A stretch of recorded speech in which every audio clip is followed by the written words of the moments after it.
Oh, Harry, you got your gavel. good afternoon and welcome to Alice's Restaurant.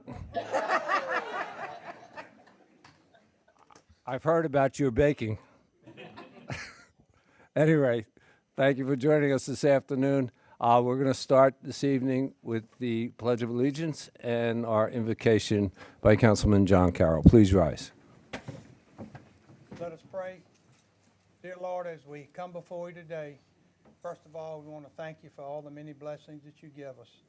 And Lord, as we go about the business of the citizens of Hardeeville and the county of Jasper, we just ask that you guide us and direct us, that we'll do the best that we can to serve all the citizens. And Lord, bless our nation as it goes through all this crisis, Lord, because we know we're all on your timetable. All these things we do ask in your most precious name. Amen. Amen. I pledge allegiance To the flag of the United States of America and to the republic for which it stands, one nation, under God, indivisible, with liberty and justice for all. Please remain standing for a moment of silence for our servicemen and women who have fought and died for our freedom, and for all those who continue to serve around the world, protecting our way of life. And a special note tonight to please keep all our servicemen and women in the Middle East safe so they can come home alive. Thank you. Amen.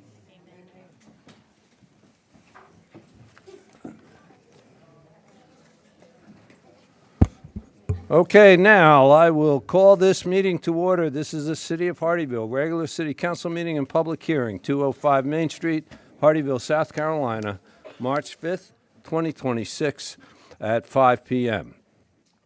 Our first order of business is to approve today's agenda.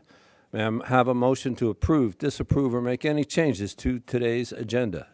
Motion to approve the agenda. Second. We have a motion, we have a second. Any comments or questions?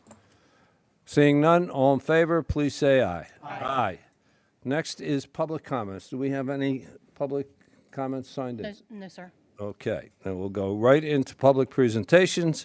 We will introduce Revenue Specialist Ann Malfris. Mr. Boyle? Good afternoon, Mayor and Council. 2 weeks. This is her second week. She has joined us in our finance team as our revenue specialist, and we're hearing so many good things. But the main thing y'all need to know is she's being trained by Cindy Oliver, so she is way ahead of everybody. And I'll just let Ann say a few words about her. I've been in Jasper County about 40 plus years. I'm originally from South Georgia. I have 2 children, 4 grandchildren. Don't get me started. We'll be here all night if I tell you about my grandchildren. And I'm just happy to be here. Thank you for giving me this opportunity. Great. And where do you live now, Ann? I live in Ridgeland. You live in Ridgeland? Well, welcome to... Thank you. Welcome to Hardeeville. Thank and you. Wish you a lot of success and long, happy years with us. Thank you. Council? Thank you. Welcome. Thank you. Daughter works for the city. Next, we have the presentation of the 2026 Heartbeat of Hardeeville recipients presented by Mrs. Carolyn Castle. Mrs. Castle, take us away. Well, thank you, Mr. Mayor. Good evening, Mayor, Council. Let me just get this presentation up if I could get a little bit of help. 'Cause I'm up. Turn the microphone on. Well, There we go. there we go. I'm here tonight, and I have the honor of doing the Heartbeat of Hardeeville Award presentation tonight. Throughout history of Hardeeville, volunteers have been donating countless hours to improve the quality of life in Hardeeville. The success of any community is built upon the efforts of individuals or entities, but to serve the community with the desire to make Hardeeville a better place to live, work, play, and worship. For 2026, there were 5 applications. The decision by the selection committee was unanimous to award 2 recipients the Heartbeat of Hardeeville Award. Our first candidate is a resident of Latitude Margaritaville, and I'm not going to read this. I'm going to invite his wife Jackie up here to make some comments about him.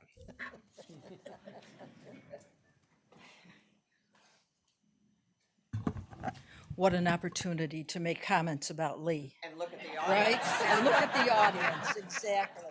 So mayor, councilmen, guests, we have a lot of people here who are our neighbors and friends, people we don't know. I just want to introduce you to my husband, Lee. How many years is it that we've been married? Is it 154? Almost? 254. Some days it feels like it, some days it doesn't. It feels like just yesterday. So I need you to know that this nomination was from a group of friends that we have in Margaritaville, and we call ourselves the Winos. Now, can you imagine what we do? I mean, and some of those people are here tonight. I wonder what we eat, we laugh. We might drink a little bit, but then we eat and we laugh, and we've become wonderful friends. And this group decided that Lee should be nominated for this award. So I'd like to tell you just a little bit about his volunteerism for his entire life. Way back when, we came from Syracuse, New York, and Lee started with the Boy Scouts and the Cub Scouts when our son was very short.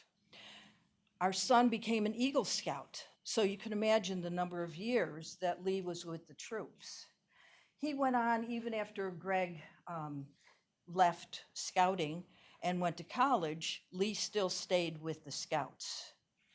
There were other things that he did in Syracuse. We had a deacon at our church, Deacon Peter Vanelli. And if you know Syracuse, and you've seen Syracuse on the news and on the weather, you know that Syracuse has lots of snow. Right now, they're getting the Snowball Award for New York State. They're up to about 130 inches of snow. Well, Deacon, who was older than Lee, never wanted to drive in that snow. So Lee would always be the driver, whether it was snow, whether it was rain, no matter what it was, Lee was the driver. And they would go to visit the homeless every single week and bring sandwiches to the homeless. This went on for probably 15 or 20 years. Also, when his mom was in the nursing home, she spent the last 4 years of her life in a very large nursing home in Syracuse. Lee would go visit her almost every day. And after a while of being there and recognizing that there were a lot of people who needed his help, he decided to volunteer at the nursing home, even after Mom passed. He would be there, he would help. He was usually the guy that took the wheelchairs in the elevator up to the floors. And there were like 13 floors in this place and probably 3 elevators. So it was a never-ending job for him. We moved here in 2018, and in 2019, after we got the house all settled, he said to me, you know, I really need to volunteer. I need to do something. We are so blessed to be in the state of South Carolina, and oh, by the way, away from New York State, but we won't go there. We're so blessed to be here in South Carolina, in Hardeeville, South Carolina. I need to give back in some way. I need to look for something to do, to volunteer my time, my energy, my talents. And luckily, he was able to meet Sister, as he calls her, Sister Franny, and meet them at Mercy Mission and all of the rest of the volunteers. And Lee became the meat man.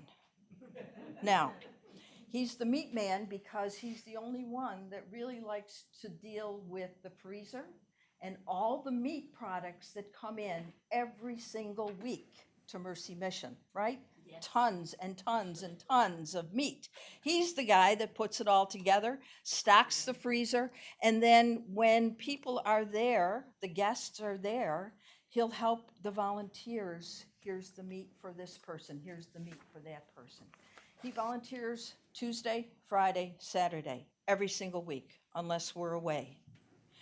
He volunteers about 11 hours a week, sometimes more. If it's Vegetable Tuesday, it's more than that on a weekly basis. He's put in almost 3,000 hours in the time that we've been here in South Carolina. Now, he's also decided that he wanted to be more part of the community than just being the meat man at Mercy Mission.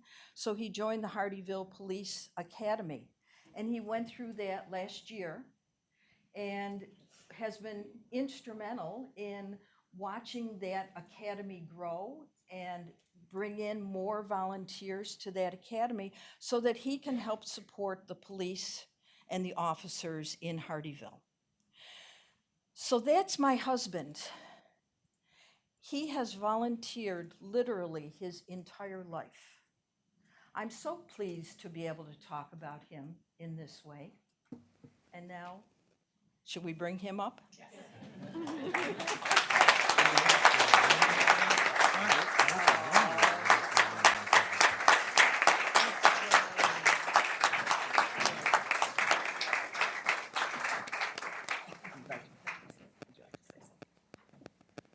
Such eloquence from the woman who says I'm a pain in the ass.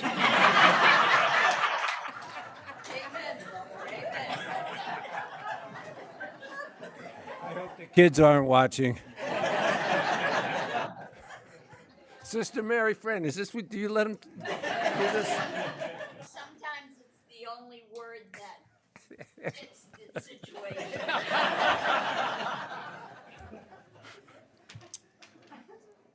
I do want to say a few things, but, well, I'm supposed to picture you all naked. But I need help, so could you all please disrobe? When the train goes off the rails, it goes well off the rails. Oh, and I thought I was bad. God has been so good to me. I have to give back.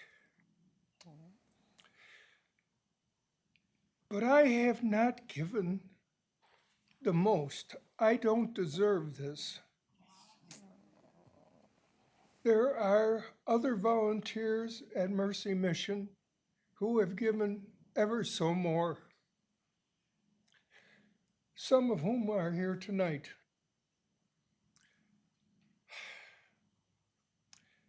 So I accept this award for them to bring a spotlight on Mercy Mission. And I would give this award to the others, except it's probably got my damn name on it. So, thank you.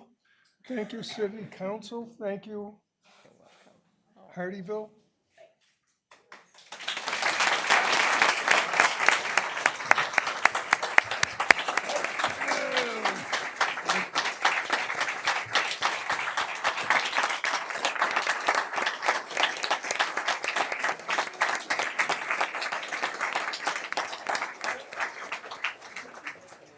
There's also a proclamation to read. I believe you have them there.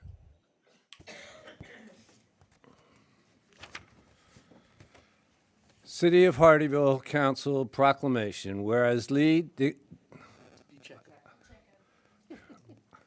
I'm lousy at that. Yeah, okay. Lee DeSecco is a longtime resident of the city of Hardeeville and is widely recognized as an individual of integrity and strong character.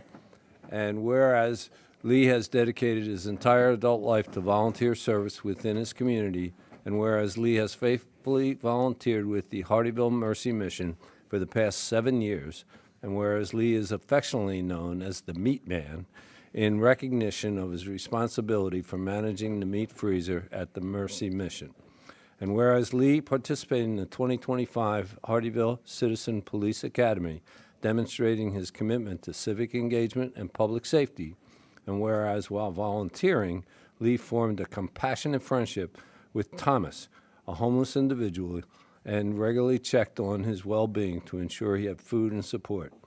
And now, therefore, be it proclaimed by the Mayor and City Council of the City of Hardeeville that Lee DeSecco is hereby recognized as the recipient of the 2026 Heartbeat of Hardeeville Award in honor of his long-standing volunteer service and unwavering dedication to the city of Hardeeville and its community.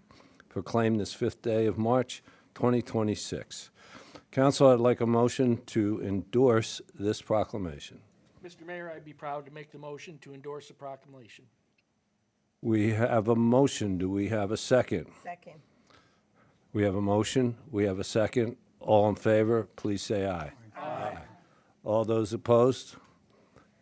I'm just kidding.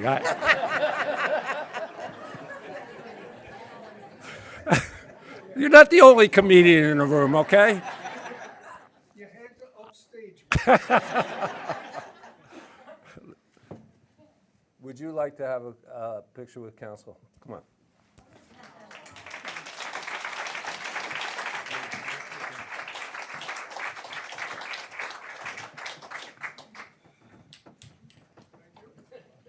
Stand out to you, sir.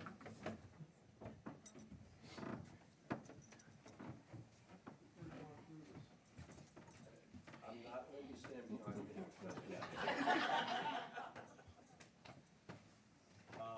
Jay, where would you like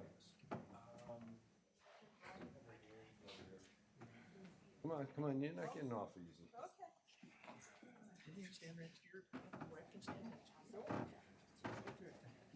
Can I give you my best side? I'm being quiet. Mayor, it never ends. It never ends with it. So I'll hold that with you. Oh, you want to hold? I'll hold it, yes. You can hold that. And what are you gonna hold?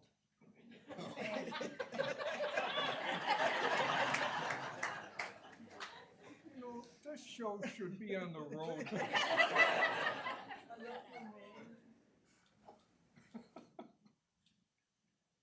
Good.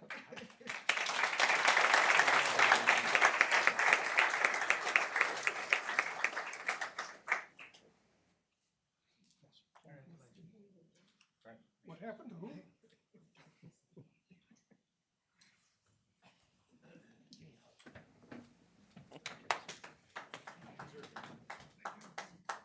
That's great. Thank you.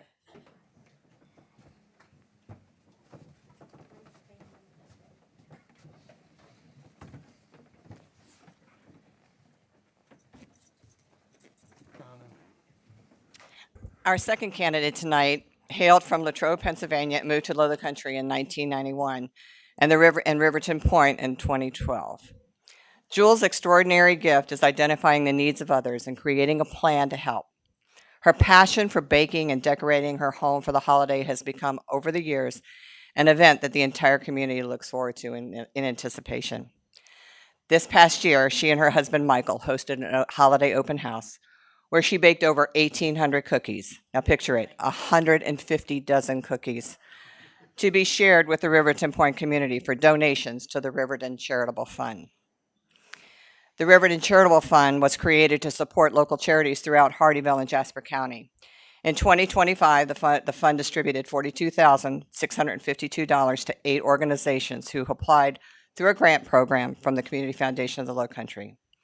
The donations from the holiday open house over the past 2 years alone have provided the Riverton Charitable Fund with over $15,500 that has been added with other donations. Jules' dedication for helping others is reflected in her passion for baking. The Heartbeat of Hardeeville Award for 2026 goes to Miss Jules Amani.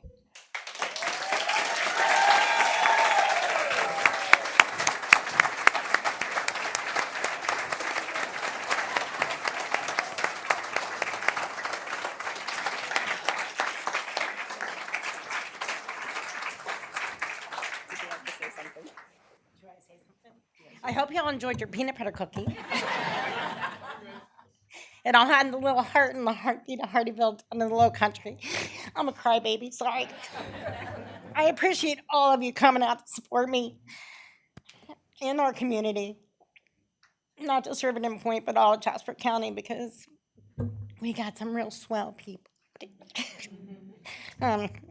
I can't follow with everything you said, but I really appreciate all that you do. Absolutely. It's great. Thank you. I don't have much to say. I love you. Please.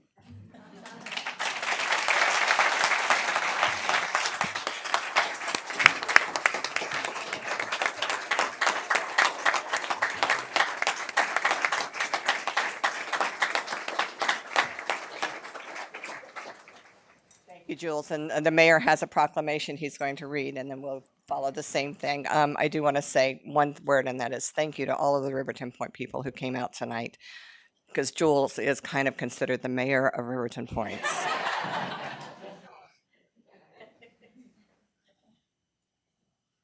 I think it's only appropriate that everybody raises their cookie.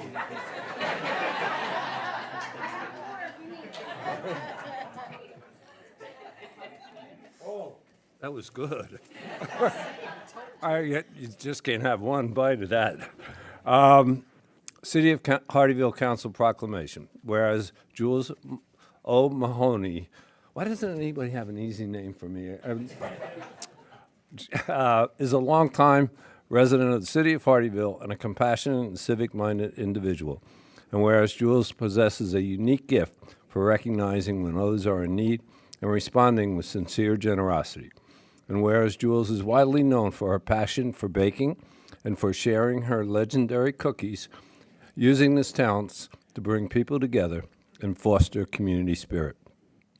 And whereas for many years, Jules has opened her home for an annual holiday open house, a tradition that began as a neighborhood gathering and has grown into a meaningful act of philanthropy. And whereas for the past 2 years, Jules has used this open Christmas house as an opportunity to raise charitable donations in support of the Riverton Charitable Fund.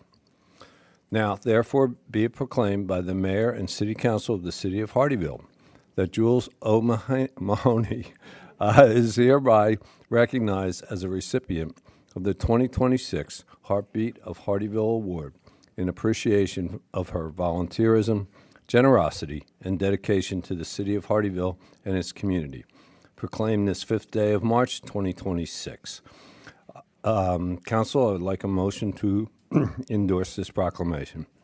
I make a motion, we endorse the proclamation. We have a motion. Do we have a second? Second. We have a motion. We have a second. All in favor, please say aye. Aye. I have a great following. Keep making cookies like that. I understand why. Come on, let's get a picture. Michael, go with them. Come on, Michael.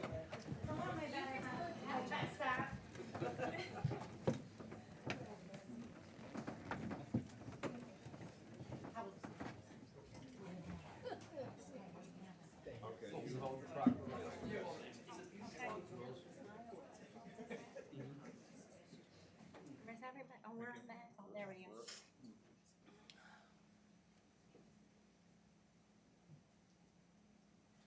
So quiet. Anybody? Tell a dad joke. No. Can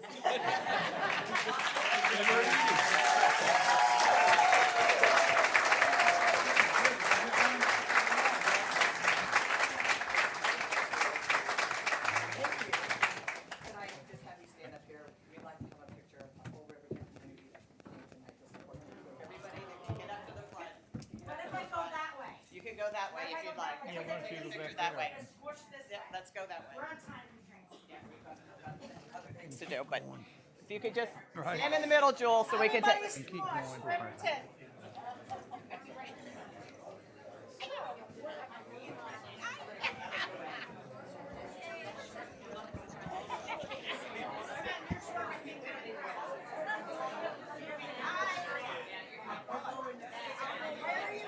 Maybe they'll leave. I just see a bunch of them.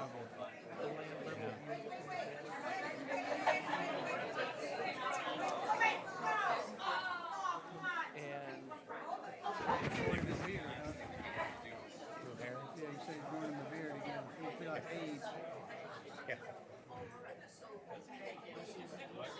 Mayor's going to I'm a little spoiled. Thanks for the extra minute. be wise. That's it.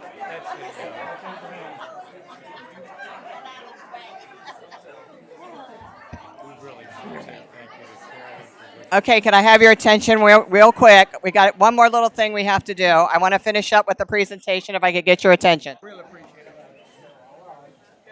it. Just a minute. I'll finish up with this.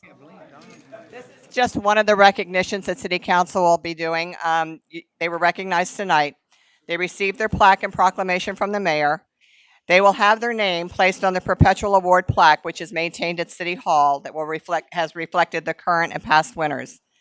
The media, our media department has prepared a press release that will go out to the papers, and they'll be introduced to the city's website and social media. And both of them will be interviewed by our media department right after this meeting tonight.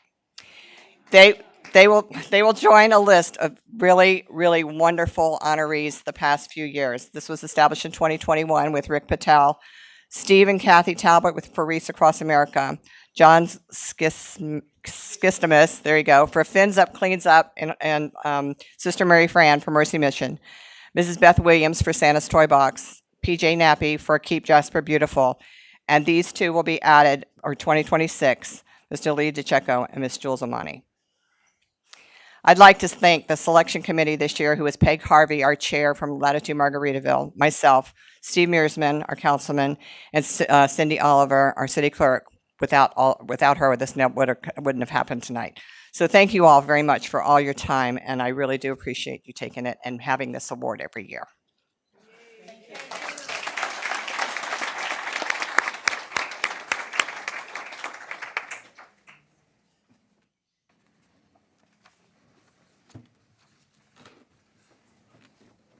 That went a lot faster than we were anticipating. So we're going to have to take a cookie break. Don't you dare try to take it out of the room. Okay.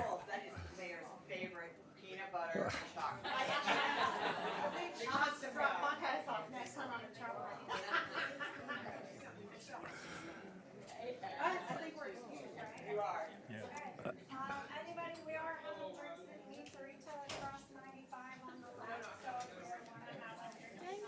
Can we go? What?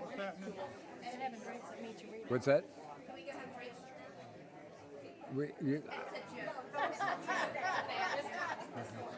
is Katie's birthday. Well,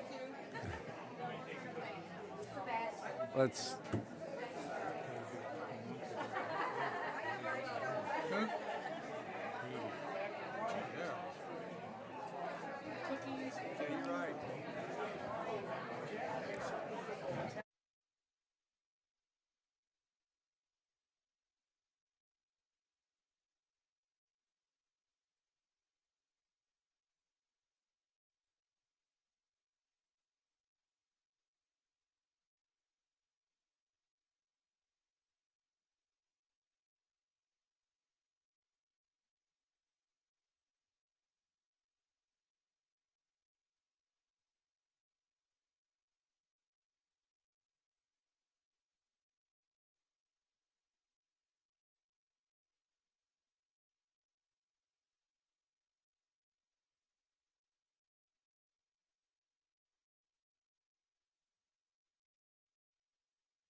minutes.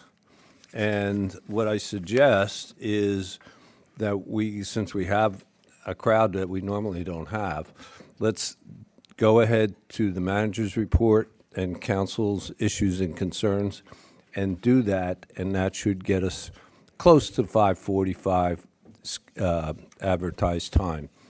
Council, are you all okay with that? Yes. Okay. Do we have to do anything? Sir, you can just move on down. You want to do the presentation of the minutes, and then you can move to the report. Okay. Yeah, All and right. then you can come back to the old business at 5:45. Okay, cool. All right, so next we have the minutes of the February 19th, 2026 regular city council meeting and the February 9th, 2026 joint executive session with Jasper County Council. I'd like a motion to approve, disapprove, or make any changes to the minutes of those two meetings. Mr. Mayor, I make a motion that we approve the minutes for February the 19th and February the 9th, 2026. We have a motion. Do we have a second? Second. We have a motion. We have a second. Any further comments or questions by council? Seeing none, I'll call for a voice vote. All in favor, please say aye. Aye. Okay, we're going to move now down to manager's comments. Thank you, Mayor. The only matter that I had this evening that I wanted to bring up is to recognize one of our staff members, Katie. She's celebrating her birthday, and I know she's not here right now, just picked the wrong time to step out, but that was going to be my only item this evening. Will we catch her when she comes There you go. We'll surprise her. We'll just all start singing when she comes back in. How's Love that? that. All right. Oh, there she is. All right, everybody ready? Everybody ready? Happy birthday to you. Happy birthday to you. Happy birthday, dear Katie. Happy birthday to you.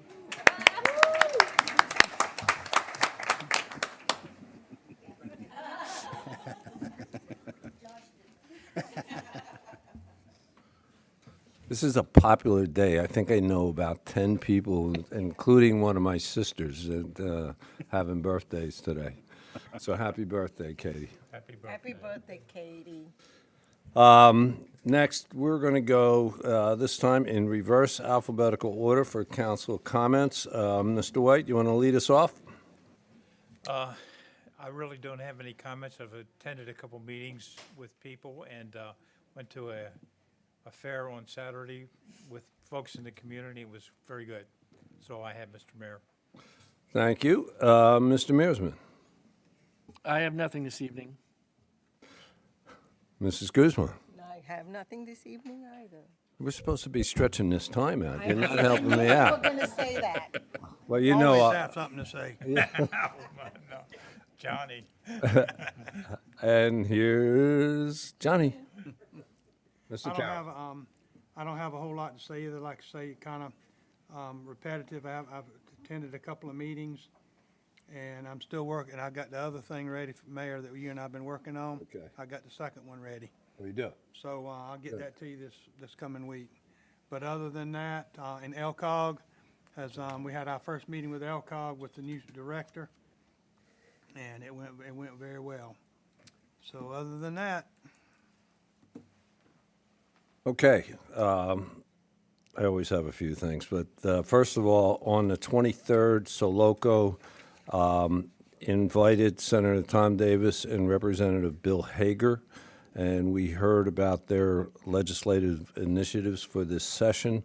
Very informative, so I want to thank the Senator and Representative Hager for coming out to the Soloco meeting and sharing their thoughts on the 23rd. On the 25th, I attended a luncheon for an organization called Real Champions. For those of you who never heard of them, it's an organization started 5 years ago. The state superintendent of education was down here for this luncheon. And what they do, they hire mentors. And each one, they're paid full-time employees, and each one works with 8, 9, or 10 students, a minimum of 4 hours a week, and they take a child in kindergarten, and they stay with that child all the way to 12th grade. Okay, and that's what their program is. And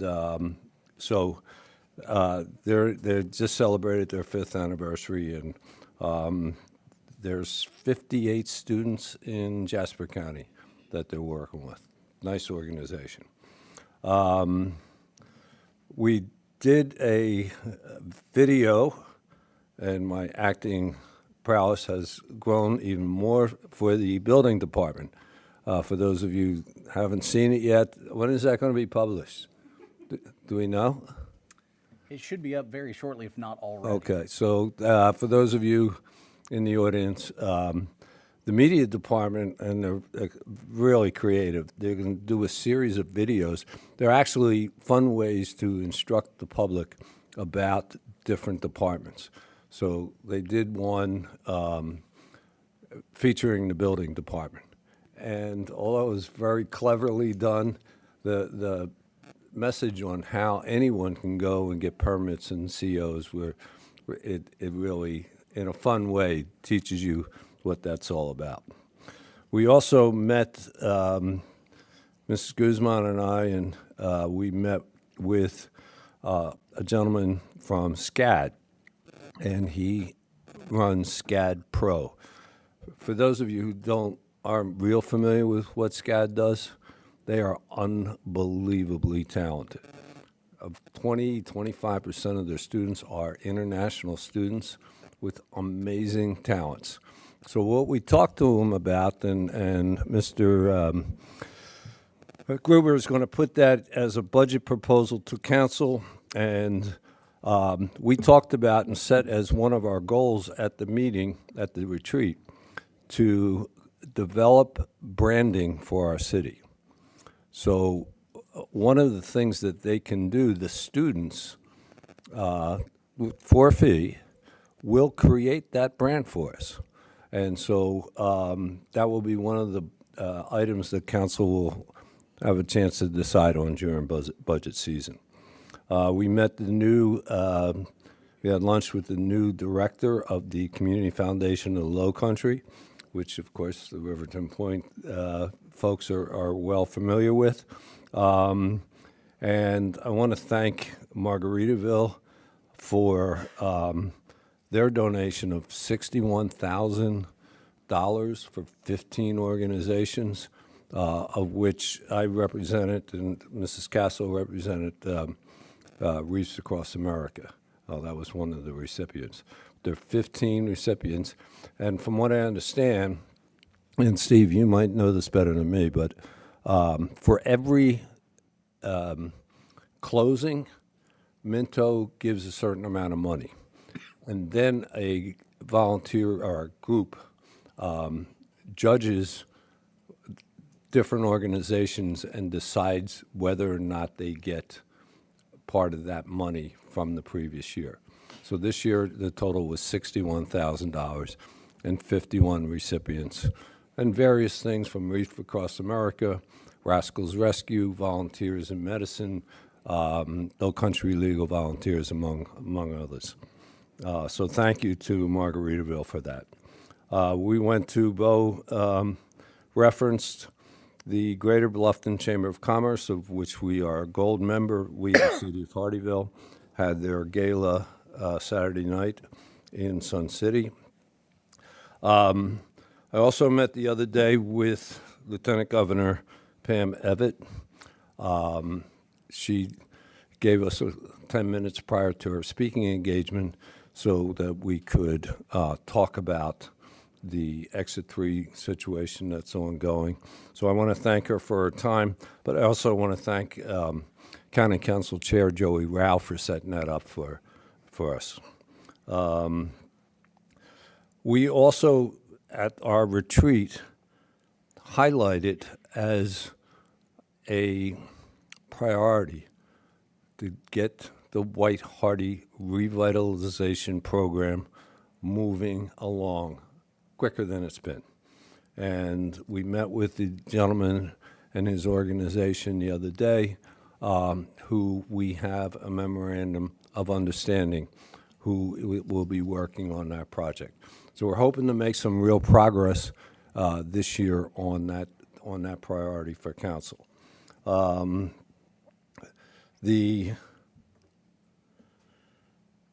This morning, we had the grand opening of the new Parker's. It's across the street from Oldfield.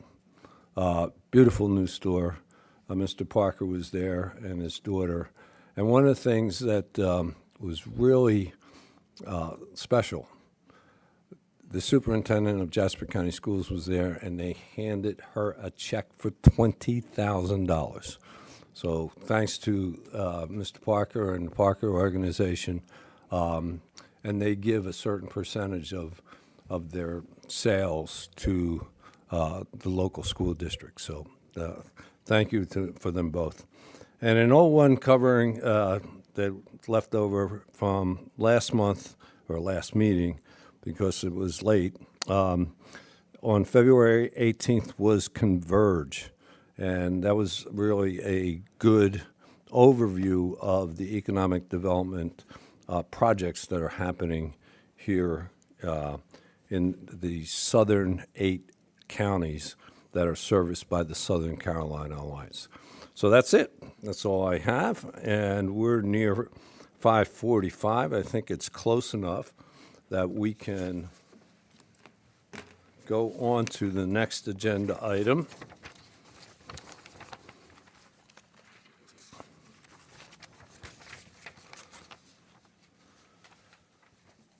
And that is old business, and it's not 5:45, so what I'm going to do, I prepared a statement before I turn it over to Mr. Gruber, and I thought it was important. It's a little unusual. I don't typically do this, but I thought it was important that I do so tonight. Before we begin tonight, I'd like to thank everyone for their diligence in pursuit of smart growth and cooperation between neighbors. I'd like to thank the landowners and developers who invest in our community. We want them to be successful and attract other investors who will continue to support our growth. Your tax dollars are crucial to improve our services. I'd like to thank our residents who invest in homes in our community. We want to build a good place to live and attract other home buyers who continue to support our growth. Your tax dollars are crucial for improving parks, recreation, public safety, and more. I'd like to thank our council, who invest their time and dedication to ensure that good decisions are made for all our commercial and residential investors.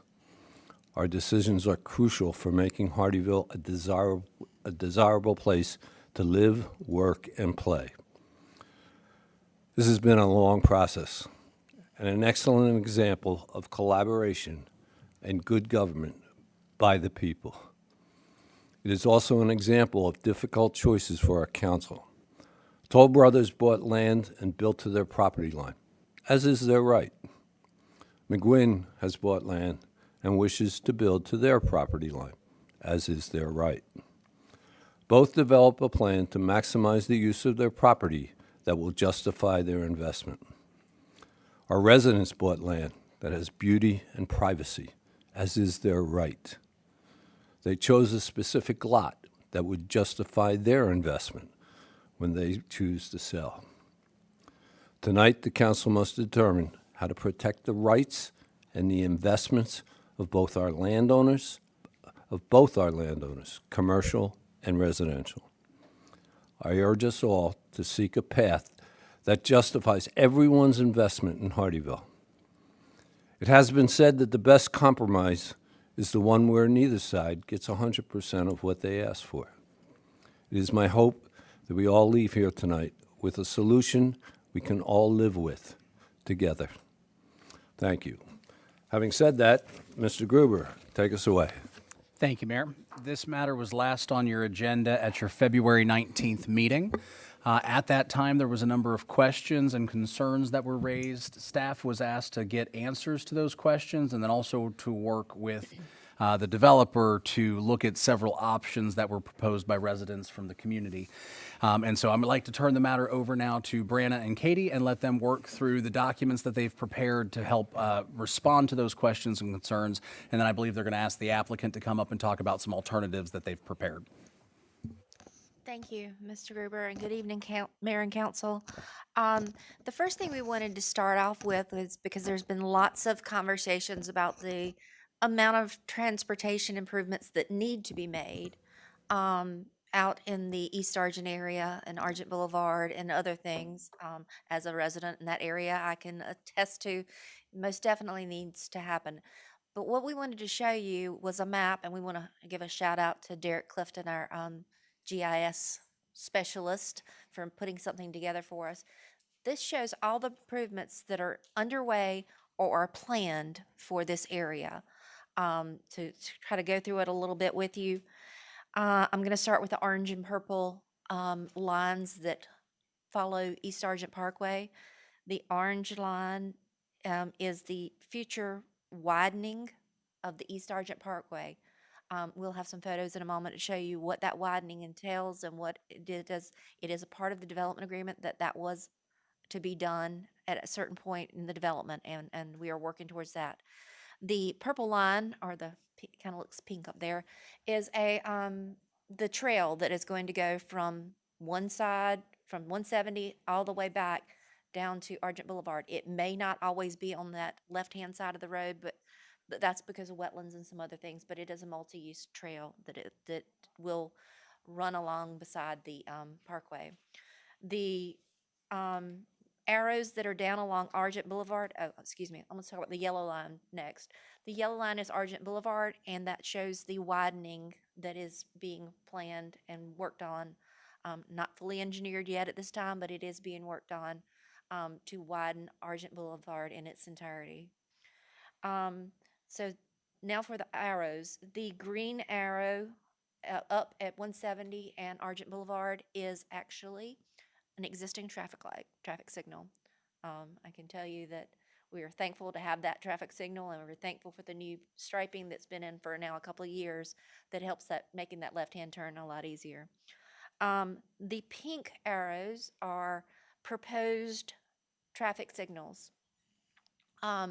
They are in the works. They've either been approved or designed, or most definitely are in the works, and that is at Shortcut and Argent Boulevard, I think, and Jasper Station Road. I think you've seen all that construction and everything in that location. Then there's one at by the golf cart bridge at Sun City and Argent.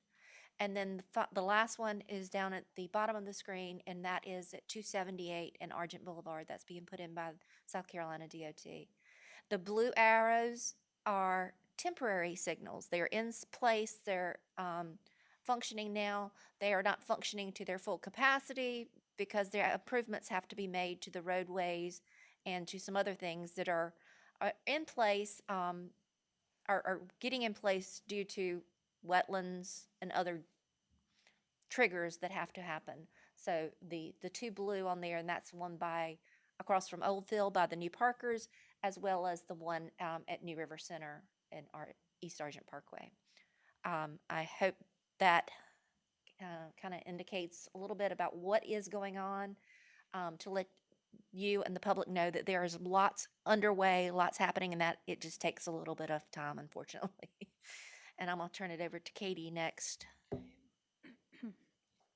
So first, and I'm sorry, I'm just going to go through a few things. First, as Brianna mentioned, the parkway, while this does not have the pathway yet, it will be the complete parkway in the future, will be 4-lane divided with landscaping.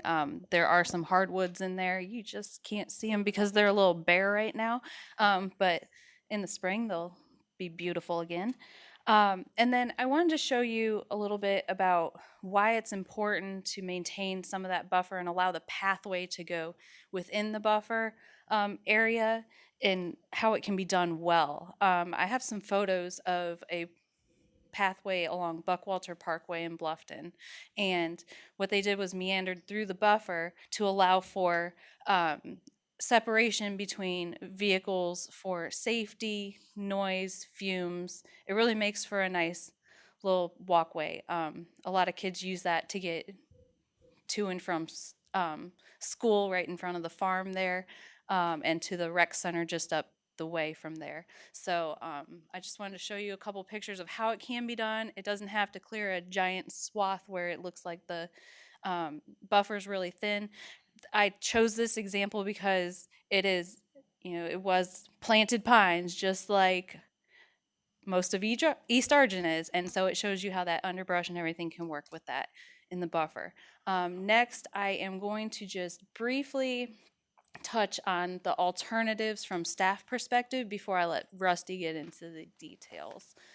So I'm going to start with option C because staff thinks that this is probably not the way to go. This is 38 duplex cottages. While each option does provide undisturbed buffers along the Riverton Point Boulevard or Riverton Point border, this plan reduces the usable active space and it really lacks a sense of community. And we want the future residents to have a great community to be proud to come home to as well. Option B, which flips the townhomes to along the parkway, we have concerns in the active open space to along the parkway. We have concerns with putting families along that parkway to enjoy their open space. And we also think that it could compromise that integrity of that buffer as well. So while we did review it, we think that alternative A is the way to go. This does provide active open space. It puts the lagoon, so there is not the active open space where right against the buffer there, and it does shift the amenity space a little bit further over. It shrinks the lagoon right here down a little bit to allow for some more active open space in this area. This would be staff's recommendation, and at this time I'll invite Rusty up to go into more detail.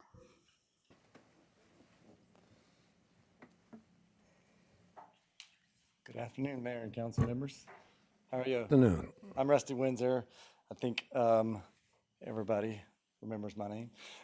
How are y'all? I'm with Kimley Horn here on behalf of McGuinn Homes, and McGuinn's here as well, so we can go through my presentation. Let's see here. Here we go. All right, so just timelines and understanding where you are. You mentioned that we've been through a number of meetings, a number of gatherings to kind of get community engagement, council members information, and Katie's. We had 2 hearings with the Planning Commission. We had one in October and one in November of 2025. We had a council workshop in December of 2025. And then in January of 2026, we met with the Riverton Point residents, a select group of those to speak on behalf of the community. And then we had our first reading here on February 19th, which we talked about a number of things. We received more feedback on the plan from both the mayor, council members, and residents. And then we also received some alternatives that were recommended and we reviewed. Then let's go through the project and overview and the site design fundamentals.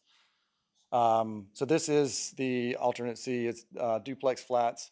What we did is we went and looked at the Sun City duplex flats. We pulled up their website and looked at their sales information to pull out what size and dimensions those town duplex are just across the road there in Sun City. And with the layout that we did and trying to keep, with the dimensions and everything that we're restricted to on the width of this property and those sort of things, we were only able to get about 76 total units. And then we, just to kind of give you understanding, on the bottom here, you can see, let me see if I can get this right. This one. There it goes. So we decided to put a few dimensions on here showing the distance from the separation from the homes to the different units and everything. while Katie mentioned this one was still, all of these plans, we eliminated the berm, and we were looking at maintaining a undisturbed buffer along this corner, this entire portion here. This would be about 347 feet to the side of that residence there, and then we've got 205 here in the middle and 213 to there. And then, so I think this one, while I think the road and configuration works, I think it's just also, it's more residents right against the back of other residents, and we heard that that was something we would like to minimize as much as possible.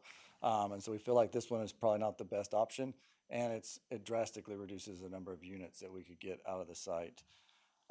This is the option that Riverton Point alternative, the ones they recommended, and we worked diligently to try to match everything on their plan. The key things on here to note would be that, that we have a roadway all the way along the edge of the line instead of backyards or whatever else. Undisturbed buffer through here as well. The key thing I want to mention about this plan, and I feel like isn't the best for the entire community, is driving along the East Argent Parkway. I think there's two things to mention here. One thing is residents' backyard backing up to that road and everything, and it's going to end up being 4 lanes and a lot of traffic and a lot of things going along that road. And the second thing is the view as people are driving through this community, they're going to be seeing the back of a 2-story home throughout that whole, as they drive down the road. Pretty much as you drive through this property, you will see nothing but 2-story homes in that, if you can see through that 50-foot buffer. And so while I think this is a good plan, and I just think that would be the only negative to this plan, is the fact that you're creating a wall of homes along that East Argent Parkway. The same thing goes true on this one. I listed out the distances from the separation between the homes. And we got 220 feet roughly on the far right. The middle one here is 215 and 240 to this one. So the lease would be 220 would be the closest home to adjacent residents. Then this is alternative A. While I still think, we keep coming back to this plan, I think the main thing about this one that we like is that along this parkway, you don't have any homes. You have a very narrow side of a residence. So it opens up that corridor and doesn't feel like a wall or something closing it off and everything. Also, you don't have any of those residents with backyards to that parkway and everything else. So I think that's one of the benefits of this one. What we did too, we've talked about it a lot, and there's been a lot of concerns about stormwater, and really in this area right in here. And so we decided to make a move, and there's also was the idea that this amenity space may be a little too close to the golf course. And so we tried to converge those together and make the best of two things. We wound up reducing our pond over here, be able to create a little bit more open space. The space over here works well for that. Use the same amount of space that we reduced this pond and placed it here. And then that also gives a little bit of a little bit more of a, not a visual buffer, but a noise and damper buffer from the adjacent residents, because there won't be any type of activities or anything going on behind their homes. I think that's another aspect of this one. And then I think, the open space on this, the active open space is right at 10.2. So we were able to get that 10% that we were hoping to get to. And then we've got 226 on the far right as far as the distance from the homes, 325, and then 216 here. So that's the plans and the different alternatives we went through, and why we kind of came to this as being we still think this is the best option. So I think, the project scale, this is going to be 156 townhomes, 28.9 acres. We've got 2- and 3-story buildings that we've mentioned many times. Active open space is at 10.2, and we have removed all of the sidewalks from the open space calculations. Then buffer conditions and comparative analysis. So the existing buffers along Riverton Point, I would say the average is 60 feet. Some of them are 30, some of them are 70, and varying in type of vegetation, but primarily it's mainly pine planting canopies with limited understory vegetation.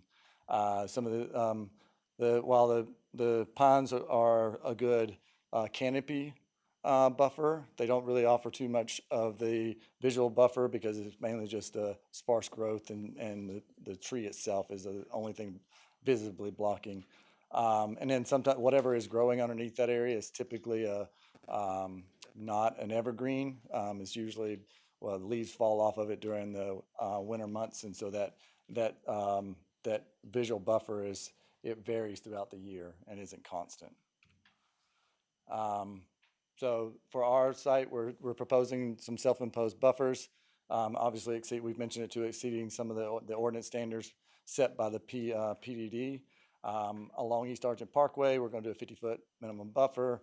We're going to put that community trail through that area in a way that will minimize the amount of trees we would remove from that.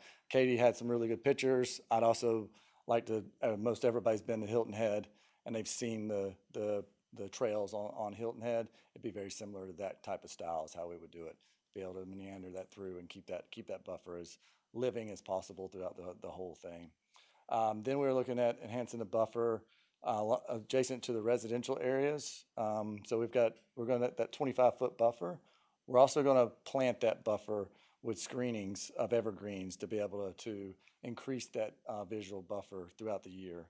And then the rest of the property will be a preserved buffer of 25 feet. Then there's some comparisons I'd like to make to different developments within Riverton Point and also adjacent to it that are present today. So this is just a quick map that I drew up showing the yellow is our site, the McGuinn home site. The red is an existing townhome area within Riverton Point, and then the blue is they're a quadplex unit that are actually 2 stories, and so a number of different where it has somebody lives below and above in that unit, and they're sold separately. It's kind of like a condo type deal. These this is the existing townhomes that are in Riverton Point. The right is from a sales document online that I pulled showing the front view of those existing townhomes. As you can see, there's essentially an 80 to 85 foot buffer between those residents, the detached single family, and the townhomes existing today. It's a 2-story structure. Some of them back and some of them are backing up to it, and some of them are side profile. And the distances between the homes, one on the south is approximately 120, that must be a mistake on my part, it's 128 feet. And then the one on the north side is at 204 feet. So, and then we've also got along the southern property line of Riverton Point, I believe it's called Twin Ponds. That is an existing residential single-family community, and the buffer on the west is approximately 50-foot pine tree buffer, no underplantings or anything of that, and the distance between those homes is 155 feet from the back of the house to the front of the house, and then the one on the right is approximately 70-foot buffer, and it's 155 and 205. So, and I think going back to this, you can see that our plan either meets that or exceeds that existing buffer that's within Riverton Point and outside of it. And we feel like that we are going a step and beyond to create that separation between those two with a buffer with some of those plantings. So let me kind of get into that a little bit for you. So this is a picture that we took on the right as existing conditions that we took while we were on site. This would be essentially where the 25-foot buffer would be located. And as you can see over here, no, you can't see there. let's show up here. This is these plantings will vary in height from the understory brush would be roughly 3 to 5 feet tall, while the trees that we're proposing would be essentially about 10 to 12 feet tall at day of planting. And then after they grow for 3 years, approximately, there'll be the understory, the shrubs and everything underneath would be approximately 5 to 8 feet tall. And then the trees would be anywhere from 10 to 15 feet tall. So this is, I try to take this picture and overlay kind of what the plantings would be day one and then 3 years later. And so this is viburnums, sawtooth palmettos, pine trees, red maples, and sweet tulips shown in here. And while it looks fairly sparse in the beginning, it obviously will grow. I think that what I couldn't get to show up on here in real well is the height. I couldn't get it to kind of show that distinguished height, because I think on the right is probably like this area here is probably like that 3 to 5 foot range, and this is probably like 5 foot tall, so it'll get a little bit taller than that area. But just wanted to kind of give that as a visual representation of what we intend to do. That planting, we'll try to, the planting amount we plan to do is viburnums on 3 foot tall, 8 foot on centers. The sawtooth palmettos will be 3 feet tall and 5 feet on center, and the trees will be that 10 feet at 12 feet on center through that buffer. And this is only the section that's adjacent to the residents at Riverton Point. The existing portion, let me see if I can, there we go. I don't know if the golf course here already has a berm that's, somewhere between, it starts around probably 10 feet here and goes to like 13, 15 feet on that side. So we feel like there's a really good berm and buffer already there for that. And so the other thing about this we wanted to mention is the timing and phasing, I think is important to mention.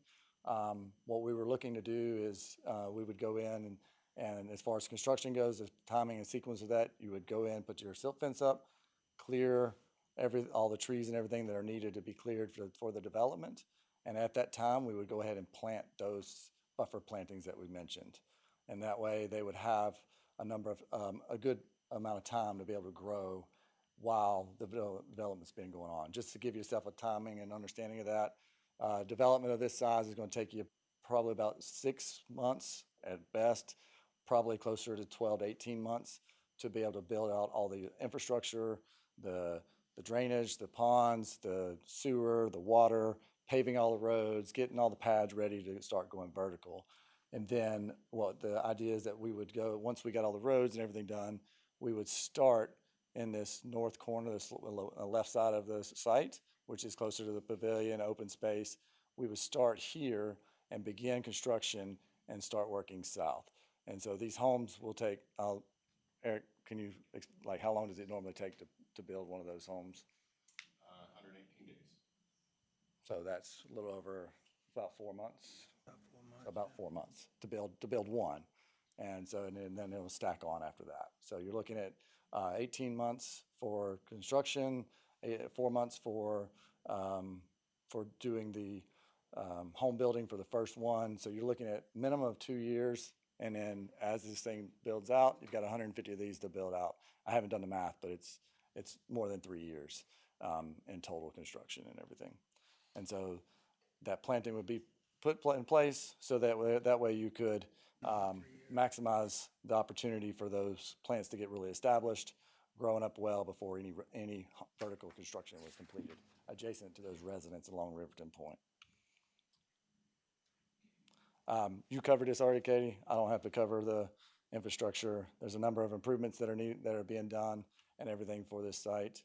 And with that, I think that's the end of my presentation, and open to any questions or like to hear from anybody else. Thank you, Rusty. Thank you. At this time, I'm going to open it up for public comment. Our rules are 3 minutes, and a total of 30. Everyone, please come up and state your name and address for the public record.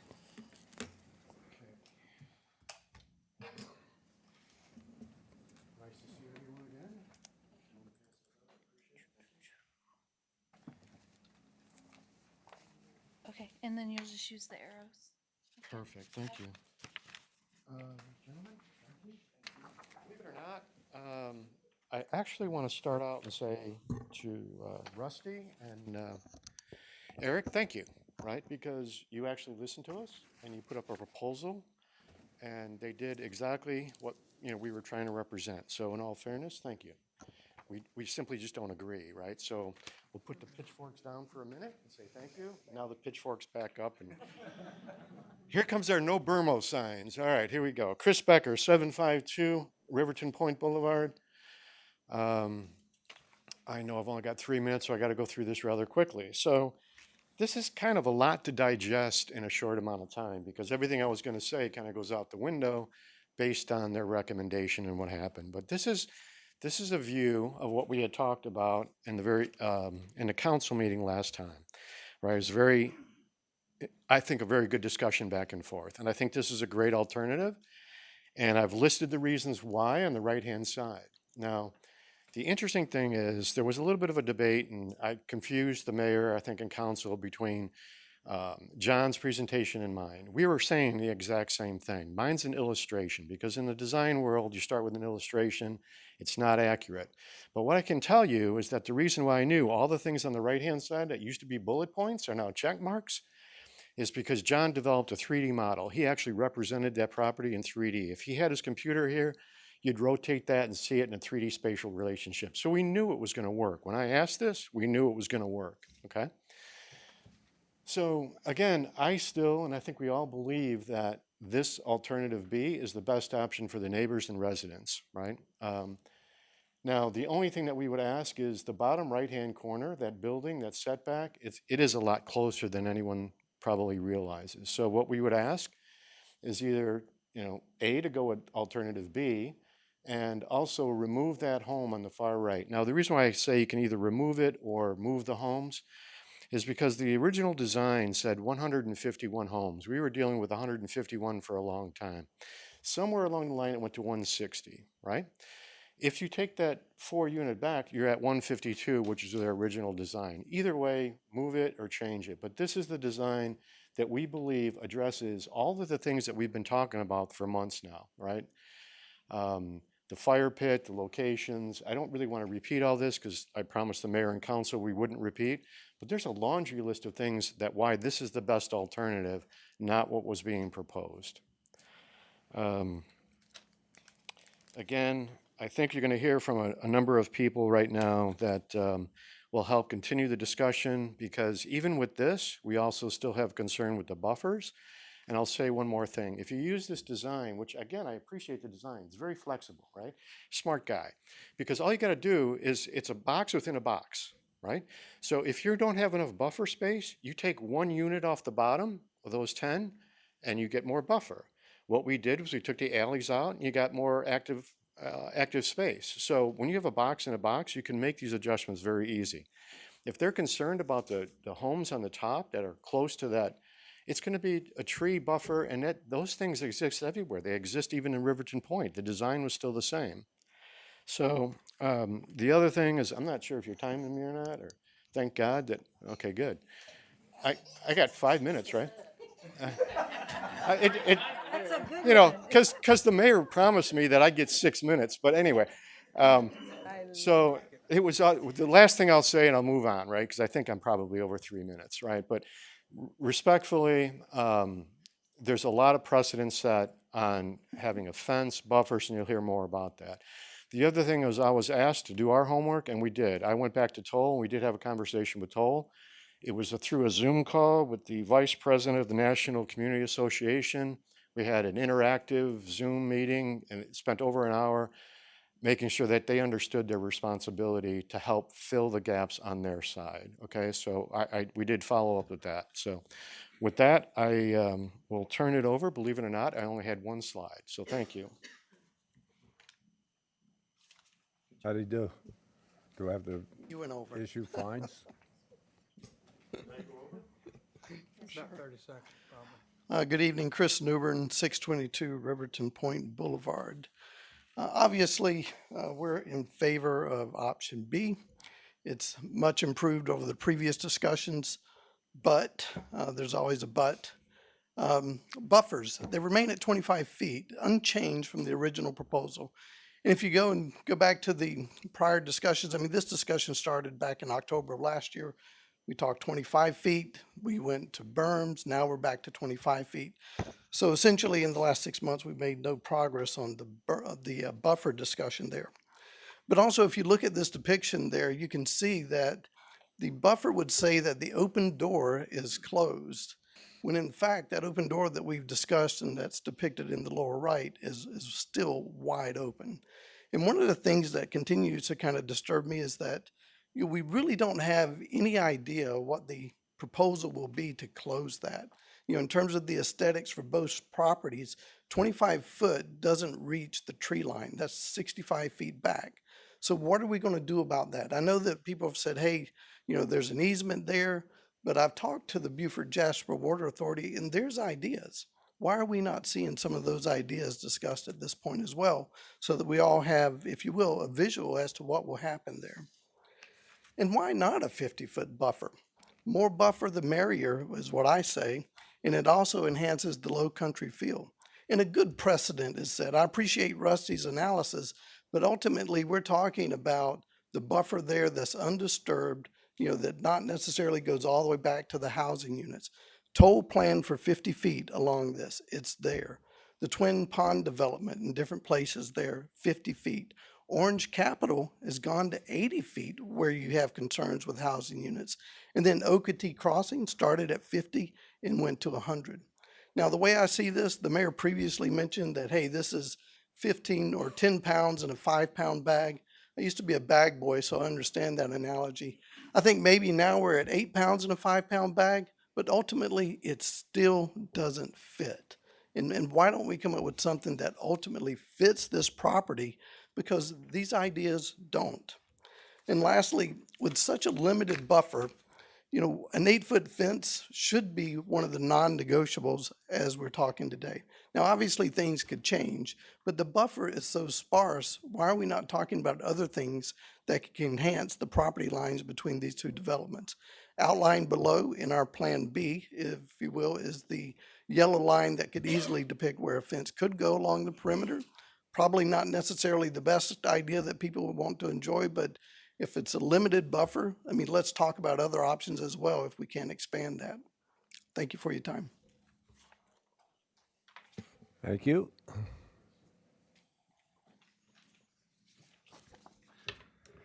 Mr. Mayor, members of council, good evening. Good evening. Mr. Mayor, thank you very much for your words at the very beginning of this. It was very thoughtful, well considered. I have to say, Mayor and Council, I'm a bit flummoxed. Sir. The three.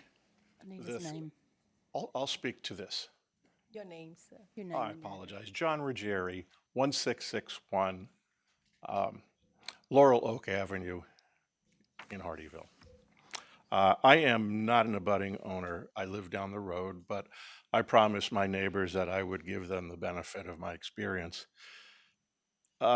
It's really tough to come in here and in 3 minutes react to these three plans. I don't know why we're being required to do so, simply because, and I will read this off of my handwritten notes, the fact that the developer entered into a contract that was too short for an approval is their miscalculation. We should not be burdened nor damaged by their miscalculation. That's the bottom line. We have nothing against their development, as long as we can come to a term.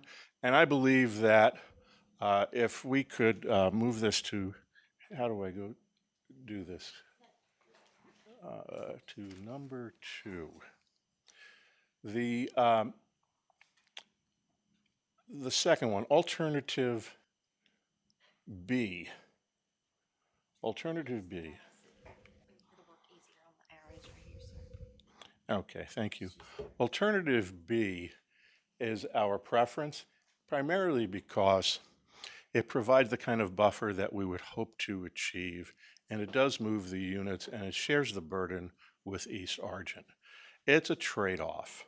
What staff has recommended is really not a trade-off for us. It opens up the entire back portion of the property to view, and that's not what we had initially engaged in negotiating, and we feel that that's not what we want. So we hope that you would understand that. The other thing is, the proponent didn't mention that this is 156 units. It's not 151, so it's 156. There are more units out here. Now, if I were to take a look at their preferred plan that staff recommended with the pond down at the southwestern corner, if the proponent were to take 6 units out of the interior, move those units to the north and put the pond in there, they could get back to 151 units. We could have a 50-foot buffer. We could still manage stormwater, but this requires additional time. To be rushed into it tonight, I think, is just improper. The other thing that I want to say, and I'm going to read this directly out of the MZDO because I think it's important, speaking to buffers. This is Article 2 out of the MZDO, and I quote, thank you. Oops, sorry, right there. And I quote, minimum buffers of 20 feet shall be maintained along all external dimensions of the PDD, comma, 30 feet where the PDD is adjacent to single multifamily residential. Buffers shall be in addition to perimeter setback. Together, that is 60 feet. It's in the ordinance. Thank you.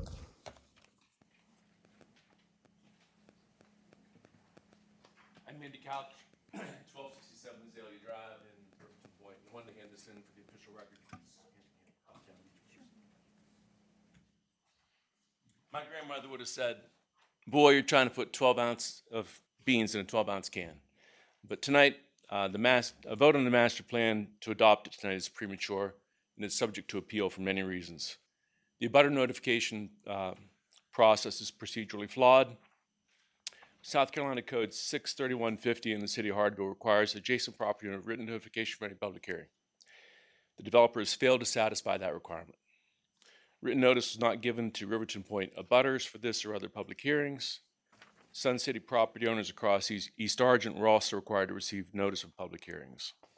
And the developer is required to post notice of public hearings on roadways. There's no notice posted on East Argent Road at all. I've driven it many times and looked for it. So these procedural flaws nullify any vote given tonight and would subject to legal appeal. Second point, purchase rights, seller consent, and subdivision approval. The developer has not submitted the purchase contract and a property description with meets and bounds for this parcel that it's proposing. Section 8110 of the PDD requires a boundary survey to be submitted with the seal of a registered land surveyor. The developer has not met that requirement. The parcel that the developer purports to be purchasing is part of a larger tract that must be legally subdivided. The city must approve a subdivision plan. The developer has not submitted a preliminary subdivision plan that satisfies the regulations and is in a recordable form. And without such a plan, the City Council does not have the adequate basis to approve the master plan. Last point, you've entered into memorandums of understanding with other developers, like for 2 Bridge Bluff. The same could happen here. The PDD requires property covenants, POA documents, to accompany the transfer of any development tract within the PDD. The developer needs to submit that's POA for this PDD. It's not submitted yet. The POA should state that homes should be owner-occupied only to uphold their commitment. The developer should make an affordable housing commitment, like, for example, 2 Bridge Bluff that paid the city $260,000 to be used toward affordable housing. That would only be half of the price of one of these homes, a little more than half. it should be a piece of cake. I've given a lot of other things in a written document. I know I'm short on time, and it has site lighting, parking, fence barrier, buffer, open space, building height, traffic study, natural habitat study, stormwater calculations, and federal wetlands permit information. Thank you for your time. Thank you. Who's next? I don't have any handouts, I apologize, and I don't have cookies. Jim McNamara, 1735 Azalea Drive, Hardeeville. I guess my concern with this, I agree with the residents who preceded me on all of their points. My concern has been traffic. I found it interesting, the map that staff put up and all the highlighting along Argent Boulevard, but actually nothing along really the stretch of East Argent. I will say that having only lived here for 2 years, I admire what they did in Habersham, where they put in circles to slow the traffic down. I feel much safer on Bluffton Parkway, where circles were put in to slow down the traffic. I've done my own research on this. Fatal automobile accidents in the Low Country for a single death range from $2 million to $50 million. I'd like to know what risk mitigation the town is taking to protect our exposure as a resident. I'm concerned about the open window. I owned acreage in Connecticut. I had to buy extraordinary amounts of insurance to protect myself against snowmobilers running into trees because I had an attractive nuisance in the sense that I had woods behind my home. So I'd like to know what the town is doing to mitigate the traffic. You can't get on 278 from New River. It's almost impossible. It's a death-defying experience. The technical college has been there for years. The school's been there for years. Publix has been there for years. The electric company's been there for years. And there's no hope that there's going to be a light at that intersection. I just don't know. I think we should have a slowdown plan. We've already approved so much along East Argent. I'd like to know what we're going to do to protect the citizens of Hardeeville as they transgress around the town. Thank you very much. Thank you.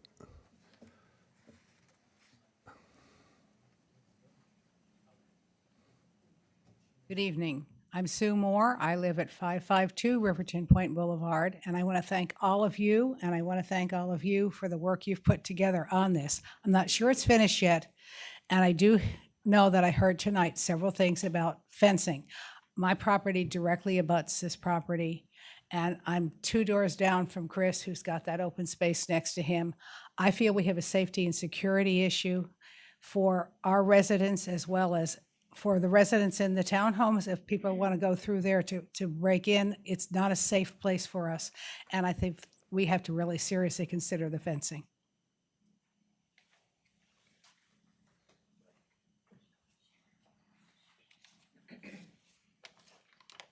Hello, my name is Sharon Olivo. I live at 109 Firethorn Lane. I know you don't like repetition, but I do want to thank you for the opportunity to share my thoughts and for the diligence that everyone has taken on this matter. Can you put up Plan B, please? Beginning. Sorry.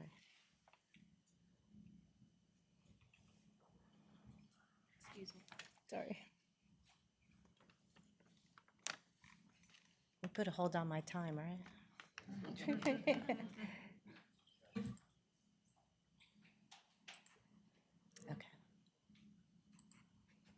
Thank you.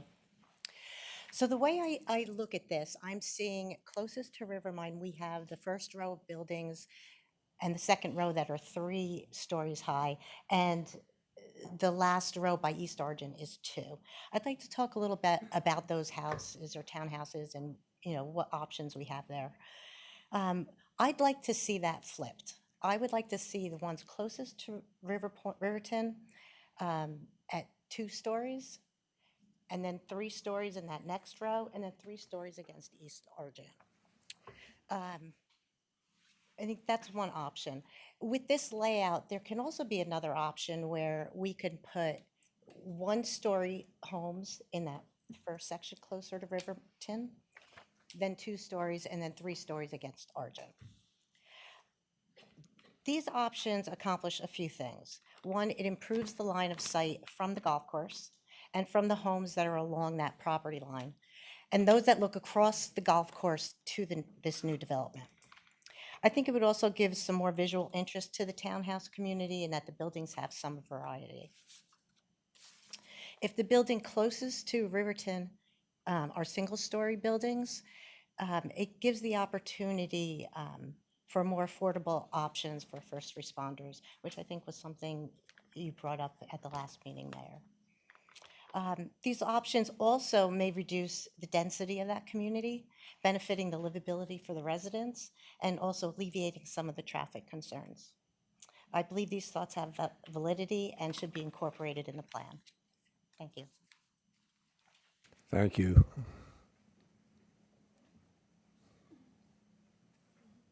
Hi, my name's Donna Madliner. I live at 385 Laurel Oak. You all have met me numerous times. I did the farmhouse project, and I swear I wasn't going to speak, but I can't hold back. So, if you know me, you understand why. The first thing I want to bring up is that you guys approved a Punta Vista Grande project on the East Argent PDD, and that is a 40-acre project with 138 units with 50% open space. That is drastically different than what is being proposed here. The initial proposal was 151, which I think the mayor or someone in the city council said that was 10 pounds of something in a 5-pound bag. Well, now we're up to 156. We're going in the wrong direction. I want to point that out. My next comment is BTR. Do you know what that stands for? Build to rent. McGinn's model, building model, is to sell to investors, corporations, LLCs, whoever will purchase part of the project in a BTR community. So sorry. Anyway, when you ask the question to Eric, are these being sold? The answer was yes, they're being sold. But do you know who they're being sold to? I would like you to ask him that. Are they being sold to residents, homeowners? Is the HOA going to provide us with no short-term rentals, no VRBOs, a 5% rental rate? These are the things that our community is looking for. We're not looking for investors coming in here and having the development controlled by, a management company. We want people, we want residents, we want homeowners in Hardeeville. We have enough apartments. We have 300 apartments at the farmhouse project. We don't need more apartments. That's what I'm calling them. They can call them BTRs, but we don't need more of those, okay? The next issue I want to bring up, I have 2 more real quick.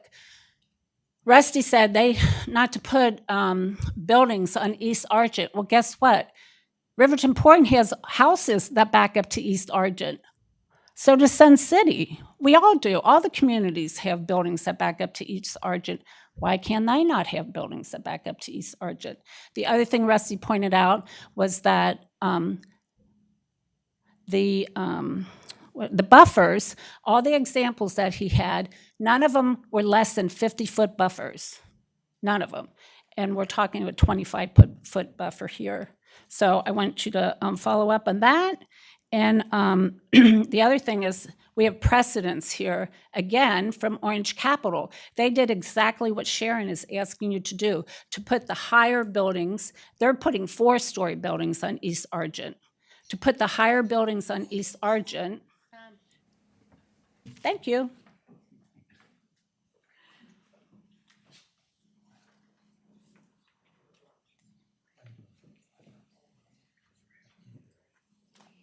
Hi, I'm Robert Cohn, 1576 Azalea Drive, and I wanted to make one comment on the 178-page traffic study and then an observation. So last time I spoke, I ran out of time. I didn't get to the conclusion, which is that Kimley Horn decided that in 2030, when there's this 5% increase in traffic each year, which we know is not realistic, that all of the two intersections for coming in and out of the project would be classified as A intersections.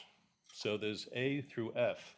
A is free flow traffic conditions, low volumes, minimal delays. So in 2030, everybody's just going to go out of the farmhouse project into this East Argent, which Rusty said, you know, there's a lot of traffic and there's a lot of stuff going on that East Argent, but the traffic study says it's all A. Now, you might, you know, say that if the traffic study was amended and all of them were Ds, or Es, E is unstable flow, significant delays to come in and out, then maybe, you know, you would think twice about this project, which is really not in a great spot. But, you know, the reality is Hardeeville wants to be like open for business.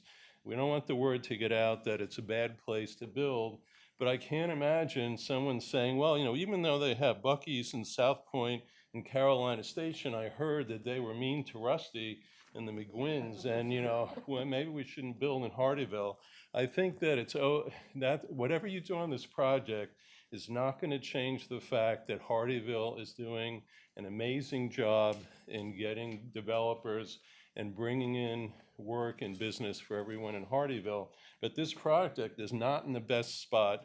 The traffic is going to be, you know, horrendous. And it's okay for you to get tough with Rusty and not just approve this thing and give us more time and, you know, find out really what the traffic might be before you just say, yeah, this is approved, because the safety of the citizens and what we need in Hardeeville is not just, well, let's do anything the developers want. There's still the people who live there that have to be considered. Thank you, sir.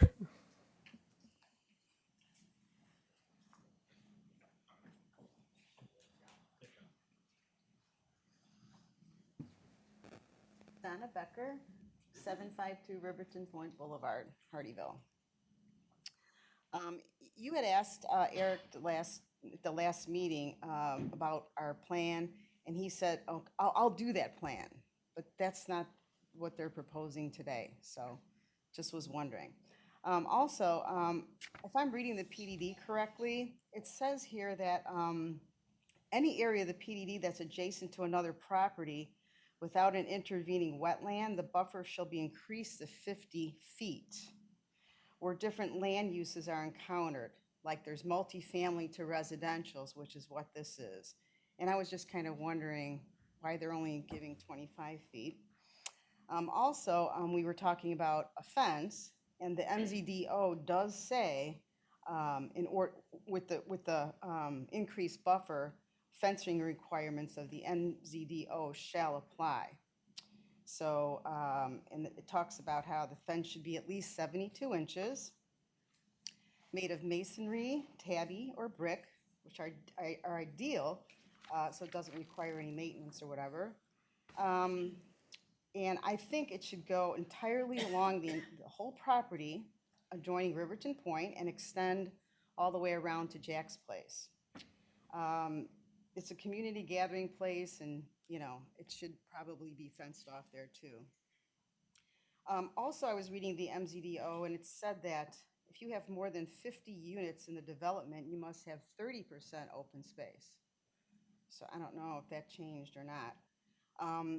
Then I guess a developer needs to plant 15 trees per acre for the trees that they take down. So I was looking into this, and it said that you can get instant privacy shrubs, such as arborvitaes, holly, laurels. They actually have a minimum planting of 15 to 20 feet, and the landscapers will come out and plant those full 15 to 20 feet trees. So you don't have to start with, you know, 5-foot trees and wait 5 years for them to grow. With the fence and this, I think it'll create a visual barrier between the development and the 6th hole of Riverton Point Golf Course. Also, I don't know if they know this or not, but the developer cannot advertise their units as having a golf course view or any mention of being adjacent to Riverton Point Golf Course without written permission of toll, because it does violate the real estate advertising regulations and is considered false advertising. So they cannot use the word, golf course that's adjacent to our course. We still believe the development's design and density does not match the surrounding neighborhood, like the Abbey Glen townhomes. I mean, those are beautiful. So anyways, that's all I have to say. Thank you. Thank you.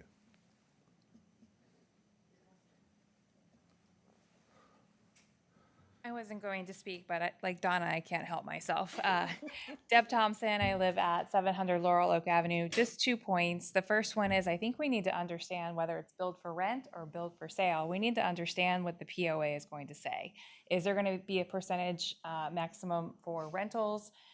If it is a build for rent, who are the investors going to be, et cetera. The second thing I will say is that as a real estate agent and a former Spanish teacher, but as a real estate agent, what these folks have invested in this property, if they were to ask me to come over and give them a value or a price on their home, you might as well take what they have put down on these homes and throw it down the drain. Because you all know, you walk in and you're like, wait a second, what's that? We got the same thing going on Firethorn with the Twin Ponds development. These people are trying to sell their homes and people are walking in and saying, what's that right there? So they all bought with the understanding of having this view. So thank you. Thank you. How are we doing, Cindy, on the 30 minutes?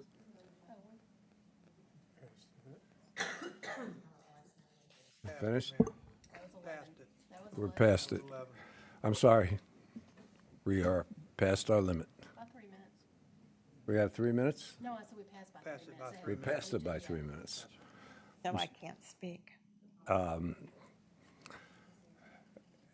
You have a minute. Okay. I'm Rhonda Hawley. I live on 472 Riverton Point. And I just want to say that when I spoke at the other meeting, my concerns are my view, the sound, and the security. And I bought in a gated community, and I expected some security. And I'm concerned about noise and lights. And let me tell you why. Because you see where that townhouse that we're asking there to be removed? I live right behind that. And I'm just asking for some consideration, because once that townhouse is there, I have no privacy at all in my backyard, which is why I paid a premium for that lot. So I thank you for your time and Thank you. consideration. Thank you. Okay. Public comment is now closed, and we will go on to. We have a 5-minute break. Yes. Do council want a 5-minute break? Sounds good. Okay. All right, we're going to take a 5-minute break. It is 6:45. We'll start promptly at 6:50, please.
Going to open it up for council questions. I'm going to start to my left with Mr. Carroll.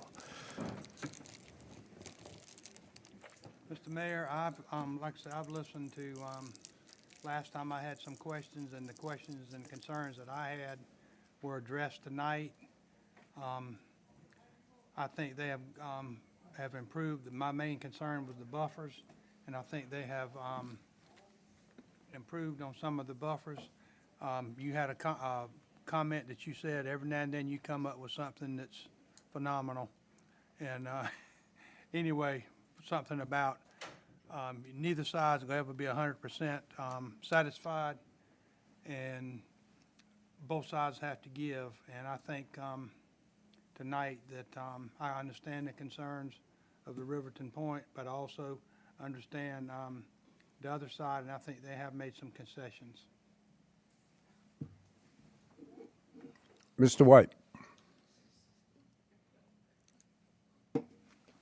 I agree with John. I think that excuse me. I agree with John that there have been concerns. I think they've been listened to. And so that's where I'm at with it. Thank you. Mrs. Guzman. Okay, so I have a couple questions. I see that you have on top a self-imposed 50-foot buffer. Is there any way you guys can move that a little bit higher so you can extend the bottom buffer?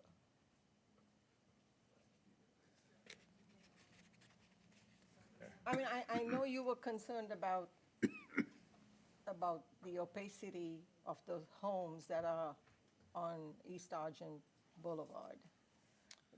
That people driving past there will be able to see the backs or fronts or whatever side of the house that was, so.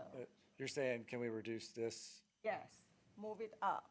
slide everything up? I think that we could do that, right? We've tried to maintain that along the whole corridor. We've tried to maintain the 50-foot buffer historically, and so we're trying to keep with that precedent, and that's what we're trying to stay to. But we could decrease some of that if we needed to 40 feet, 30 feet, whatever council and staff felt comfortable with. Let me defer to the ladies up there. Okay. Planning, Brenna or Katie? That is something that we've even had questions today about the buffer along East Argent Parkway. We are within the PDD trying to keep that consistency and keep that 50-foot.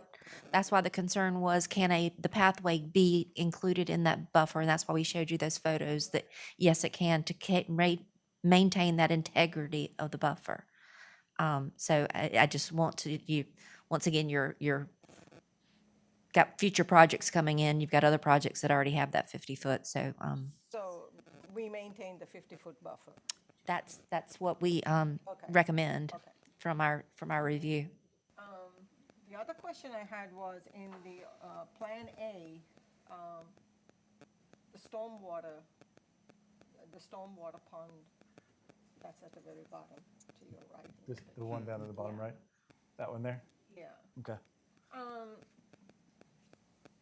I mean, from doing my walk around in Riverton Point, all of that flood water that was behind the berm, is it going to be draining into that pond?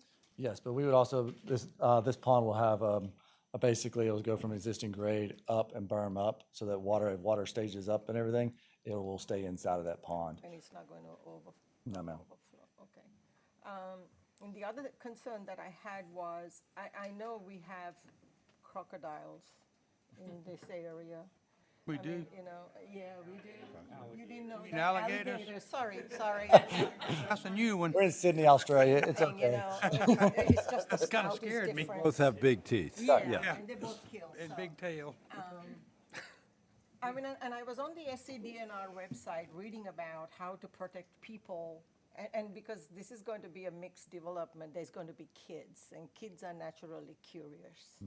And I don't know if you recall what happened to that little boy in Disney. He was just a few feet from his dad, and he was snagged on the beach by one of them things, and he never made it. So my concern is with kids being in this development, what are you guys going to do to protect children from getting in there. Kids will be kids, they'll go explore, do all kinds of stuff. And I read on the SCDNR website that you are not supposed to be planting shrubs around those things, but one of the things that they advised was to have the banks a little bit steeper. And I didn't agree with that because we've seen these creatures climb fences and stairs and stuff. So I don't know what y'all are going to do to protect the kids that are going to be moving into that development. Do y'all have any suggestions? Because I mean, I know all of Riverton Point and all the other communities. Excuse me. We have that situation throughout Hardeeville, throughout the Low Country, throughout the other jurisdictions, and we do work with the HOAs. We work with the developers. A lot of times it's signage and monitoring and education, but there's nothing that we can do to prevent that. We have an alligator situation. Maybe Mr. Gruber has some additional I've actually words. worked fairly extensively on this issue with the South Carolina Department of Natural Resources following, it was the third incident that happened on Hilton Head Island. And so a couple of things that are interesting. Fences do not work, no. And so your point about sloping the banks and keeping it clear of vegetation is their recommendations. The other thing, and this is where I understand the Department of Natural Resources to be going, they're supposed to be coming out with new guidance that indicates that one of the best ways to avoid these issues is to not walk pets near the body of water, because that was what was leading to the majority of the incidents that were occurring. And so where before, if you can imagine those yellow with orangish red lettering that says do not feed the animals, what they were supposed to be coming out with was a new sign that says do not walk your pets where those animals may be. So I don't know that there's a good way to prohibit or protect against it other than the signage and then some education. And we'd be willing to do the signage to be able to show that, keep that area. And I think, and we, you know, the ponds here, there won't be any, they'll be grassed and maintained because they're a visual feature for the community. They're something that people enjoy sitting up on the bank, not down close to the water, and just enjoying the view of the water and everything. It's relaxing, it's calming, all those things. So I think it is a feature that is important to the Low Country. It's kind of just a natural trait of the Low Country. And this question I have is for Mr. Olson. I am not going to get in the argument of how many of these are for rent, for sale, for whatever, because I don't think it's my place to do that. Would you consider, if you're renting these spaces out, renting some of a certain percentage to our first responders, nurses, doctors, teachers? If we were, yes, but that's not our intent. So the current intent is that they would be for sale units. But if we were to rent them, then yes, that would be our intent, is to serve first responders and hometown heroes. Okay. So since they are going to be for sale, what is the market, what's the price range of these apartments or homes? They're not apartments, so they're townhomes. And again, right now where we think we're going to land is going to be anywhere between 325 and 450. We're not anywhere inside of architectural planning. This is purely master planning for us. We haven't even gotten into specific product type other than knowing that we're going to have 2-story and 3-story townhomes. Yep. Just for one, because I've heard it a lot from, so just for the public's education and everybody's, there's been a lot of confusion. Townhomes are considered single-family residential, just like single-family residential detached homes. So they're not considered multifamily, and so that concern about conflicting land uses and whatnot, they are single-family residential. Okay, thank you. And the other thing that I wanted to ask was, I know according to our MISDO, it's 15 trees per acre to be planted. I mean, looking at the plans here, I mean, where are you guys going to stack those trees? So we are going to plant additional trees within the buffer, like I mentioned. Right. We're going to do those about every 10 to 15 feet on center, and then we'll also plant them in some of the in some of the open spaces along, say, the top of the berms, around the ponds and those sort of things. We'll we'll sparingly plant them along the edge of it too, and Yeah, everything. trees- And then, yeah, streetscape. and then street Yeah. trees, and then they'll be on the lots as well. Correct. So the homes that are going to be bordering East Argent, what do you plan on doing to increase the opacity of those homes? Because you did mention something about the Plan B, where you didn't want people seeing the backs of those homes as they drove by East Argent. So to solve that problem, I wish you I'd- have to increase the opacity, which means you're going to have to put more trees over there. I wish I had pictures of the along East Argent there. I don't know if you've been down it recently, but there are, whereas it's different for interior to, closer to this property line here, where they've come in and cut down the trees that have been there for a number of years, and so they're rather tall. Along East Argent, there's been a lot of natural growth, right, because the right-of-way was cleared to do the construction, and there's been some natural growth there. So that buffer is pretty prevalent right now. The tree canopy ranges from about waist high and up to about 15 feet. It's far more dense because there's the juvenile nature of the pines in that road right away. Mhm. So you're looking at loblollies that are sitting between 8 and 12 years of age that are super dense right now. Mhm. Oh, and I wanted you to correct one thing that you had in your write-up about Hardeeville and how you're expanding into this area. We Yes. haven't had a catfish festival for almost 10 years, so you More than want that. to correct that. I'll get with our marketing department on that. Further questions? That was pretty good research. Catfish Festival? That's what they said, that we have an annual catfish festival, and I Okay. was like, okay, that's why I Why don't we have a asked our catfish resident festival? historian, Been a and he many a year. confirmed Or more. or more. They stopped it around 2018, and that's what the festival in Maine Started. replaced in 2019. Yep. Right? Okay. Yes. About 10 years, like I said, I knew it was around Yeah. some of. Yeah. Thanks for the history. Those are the exact dates. Okay. Yes. Okay. I don't like fluff. Understood. Thank you, sir. Okay. Mr. Mearsman? Okay, I appreciate everybody here tonight, developers, engineers, our staff, and y'all being here.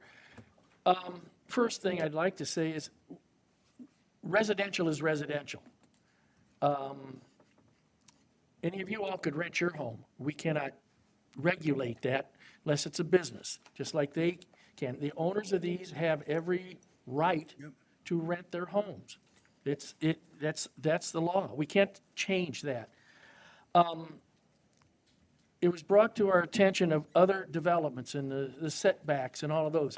We're not talking there. We're talking here. We're talking this now. Some of those things were done before I came to the council, before any of us were approved. Mistakes of the past cannot be repeated.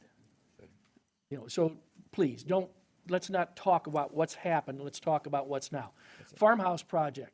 A lot of work went into that to make it palatable for them to keep everything in there. Staff did a wonderful job for that. Riverton Point, you approved of what was finally done. These properties were entitled 20-plus years ago. That we can't change. I wish we could, but we cannot. So we have to deal with what we have. There's 3 alternatives up there, and nobody's going to be happy with all of it. That's just not going to happen. But we have buffer regulations that we must maintain. The East Argent Parkway, yes, it's going to be a difficult area no matter what. But I just want to throw this out here a little bit. There's a concern about this unit right here being so close to these homes. If you will go to alternative B, can we pull that up? Okay, alternative B. If you move that unit there to here, that you will gain the same amount of open space. You're not going to lose your open space. You're just rearranging. And I've said it before. we're dealing with Legos. It's just a matter of how we want to put them on the property to make that work. That's always a possibility to do. The other thing that the berm along here, ma'am, I'd love to see a fence all along that, but that's not going to happen. We can't make that happen. What I would ask for the developer to do, I appreciate the plantings, I really do, but I would like to see a berm, 2 foot, because as berms get higher, they have to be widened out. It encroaches on the developer's property or Riverton Point property. We can't have that. But a 2-foot berm with an 8-foot fence on top of that, that solves that problem. The berm that's existing from right in here on back, that's been there for years. There's going to be trees from that berm back over to your property. Correct? All right? That solves part of that problem. What we're concerned about is this area right in here. What can be done to compromise? So, I mean, go ahead. Well, we've circled through this a lot, right, on our end, because again, our perspective is good neighbors, but we're thinking about our residents, right? So, so the challenge with the berm, from our perspective, is no matter what, it's going to involve clearing of trees inside of the buffer, right? And we can't do anything on. There's nothing that we can do to solve the issues that exist on the Riverton Point side of this property. So from our perspective, this whole open door conversation is a moot point. It's open on that side of the property line. There's nothing that's open on our side of the property line, right? But from a berm perspective, for us to create a berm will require us to remove trees. So we also heard loud and clear from the residents, there was a big rendering that said no berms, right? So with a no berms initiative, we also cannot do a fence. And our perspective on the fence is, the fence, if it benefits both parties, why is one party obligated to pay for it, right? Also, does it create an HOA? So do both HOAs maintain that fence? Does it sit on our side of the property line? Does it sit on the Riverton Point side of the property line? And it's very, very difficult to build a fence as it was reflected there for the length of within the existing renderings that were provided in the last meeting across the entire length of the property, because then we're subject to some sort of an approval level on what the aesthetics of that fence look like, and this isn't flat, right? This follows massive grade changes over ditches and swales. So for us, and our perspective, what we're trying to hit here is a buffer that's meaningful, that we can heavily vegetate and plant on our side, and hopefully Toll Brothers does the same for their residents on their side of the property line. In the same sense that with the Mungo property, yeah, there's a 50-foot buffer there. It's a drainage swale. There's no buffer. It's 50 feet to the back of the pins, but that's a drainage swale now. So what we're proposing here is a heavily planted buffer where we save and retain the existing vegetation, and we will plant that to whatever spec is required, right, or suggested. But respectfully, for us to come in there and do anything with whether it's a fence, which is not mutually beneficial, and or the cost is not shared, the maintenance isn't shared, or a berm, it's going to require that we clear this buffer, and we're only clearing it on one side of the property line, and we don't think that's the meaningful solution here. We think preserve the vegetation that's in place and enhance the living heck out of it as much as possible with super fast growing species that are approved by council. And that's what we think is the best option. And we really truly believe that's the best for both parties, for both groups, for both residents. And I'll add that this reason we chose the sawtooth palms and the viburnums is so that those could be placed in a way that it makes it very difficult to even walk through. I don't know if you ever touched a sawtooth palm, but as soon as you touch it, you get cut. It's They're like miserable. razors. And so, I mean, the whole premise on, safety both ways. I mean, and there was another mention about Buford Jasper and the conversation between Buford Jasper and Toll Brothers. I've also spoke with Buford Jasper this week. They have heard from Toll, and Toll is planning on submitting to them either this week or next week a vegetative plan for that easement that Buford Jasper would approve. So Buford Jasper has to review and approve that before they plant it, and that should go in either this week or next week. And then last point would be, if we go from the open door south, that's really the point of focus here, because everything north of that, you're talking about 30 feet of spoil material that constitutes the east side of that hole. The conjecture about residents seeing, there's no golf to see. They see the backside of a berm that already exists that's 30 feet tall there. It's planted. It encroaches on our property. We're accepting those conditions as they are. So really what we're trying to accommodate is this 6 to 8 residents that we're trying to help them as much as we can, while also being cognizant of the 7,500 residents that are going to constitute all of East Argent and what they see each day as they go by, and then fundamentally the highest quality community that we can build for our residents. And that's a balancing act that is super difficult. But we've spent 4 months. We're willing to move this plan around. I mean, we've moved it every way that we can at this point. And every time we come up here, and we're happy to do this, right? Like, this is the spirit of what we're talking about. But this goes on in perpetuity if you can't make every single individual happy, right?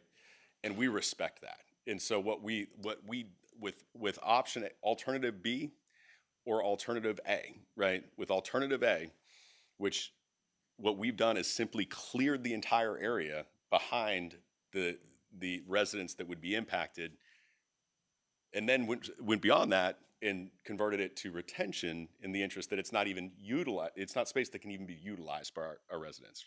So what we would implore council is, we do want to be good neighbors.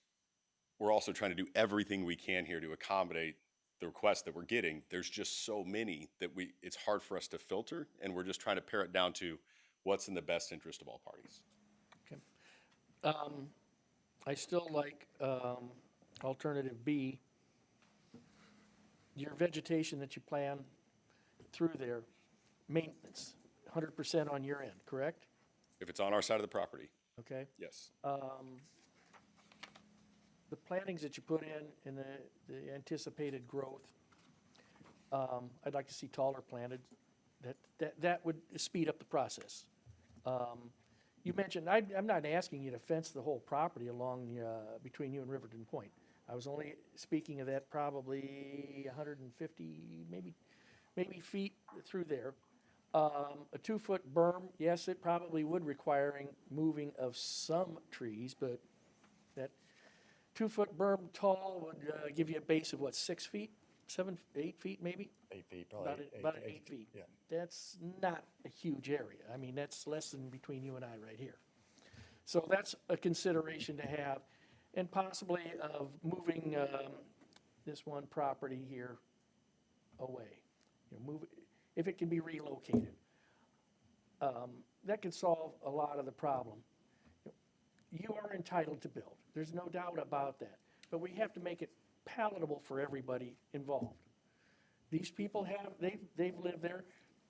I lived in a subdivision where, my folks are finding the same thing. They weren't aware of what was going to be there. And I've asked the question last month, how many of you folks told what that property was going to be?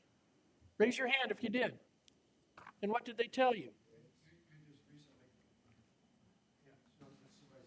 It's not a public comment. It's not a public comment. I'm just saying if they told you that it's always going to be preserved, you got legal recourse back on them.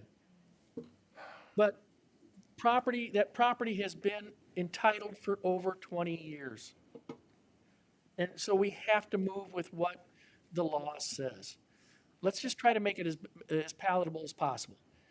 If we can get those plantings in there and make sure they're shielding these folks from that, and they're of proper height, if that's what we can do, that's what we can do. But the moving of the pond will help. What is the distance between the edge of the pond if we go with alternative, A, between the pond and the property line? So what you see there, the property line shown, just figured this out, it's pretty cool. So this property line here. Yes. And the actual buffer, our property line for our development is 50 feet. So it's 50 feet of undisturbed trees, as we spoke about. Mm-hmm. And then there would be another 25 feet to ours, so 75 feet from the property line. And the top of this pond will be roughly 15 feet from that. Okay, you're so, looking close to 100 And feet. we plant our side. yeah, you're gonna plant your side then, Mm-hmm. so that will shield a lot of that. The only thing that leaves in is this piece of ground here, and that, if that's what it is, that's what it is. But these folks have the privacy that they should enjoy. Your residents should have privacy that they enjoy. Maybe they don't want to look at a golf course. Maybe they don't want to hear a golf course. Maybe they don't want to hear golfers swearing like I do when we play. But we have to make it work for everybody. Sure. So please consider moving in that building and see what it would take to increase your planting size to begin with. Instead of a 3-foot plant, let's put a 5-foot plant in there.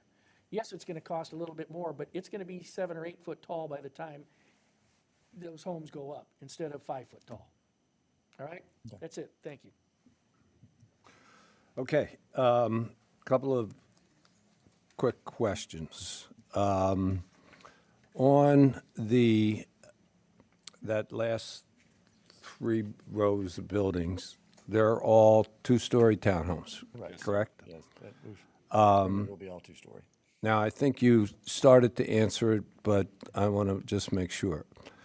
I would like to suggest that that row of buildings get built last. Is that possible? 100%. I want to just for clarity, I want to make sure exactly which ones you're talking about, because I don't want 3 years from now. The ones on my right. Okay, there you go. Perfect. Those buildings there. Yes, sir. And in particular, the one closest to Riverton Point, that be the very last. Is that a problem with you? Yep.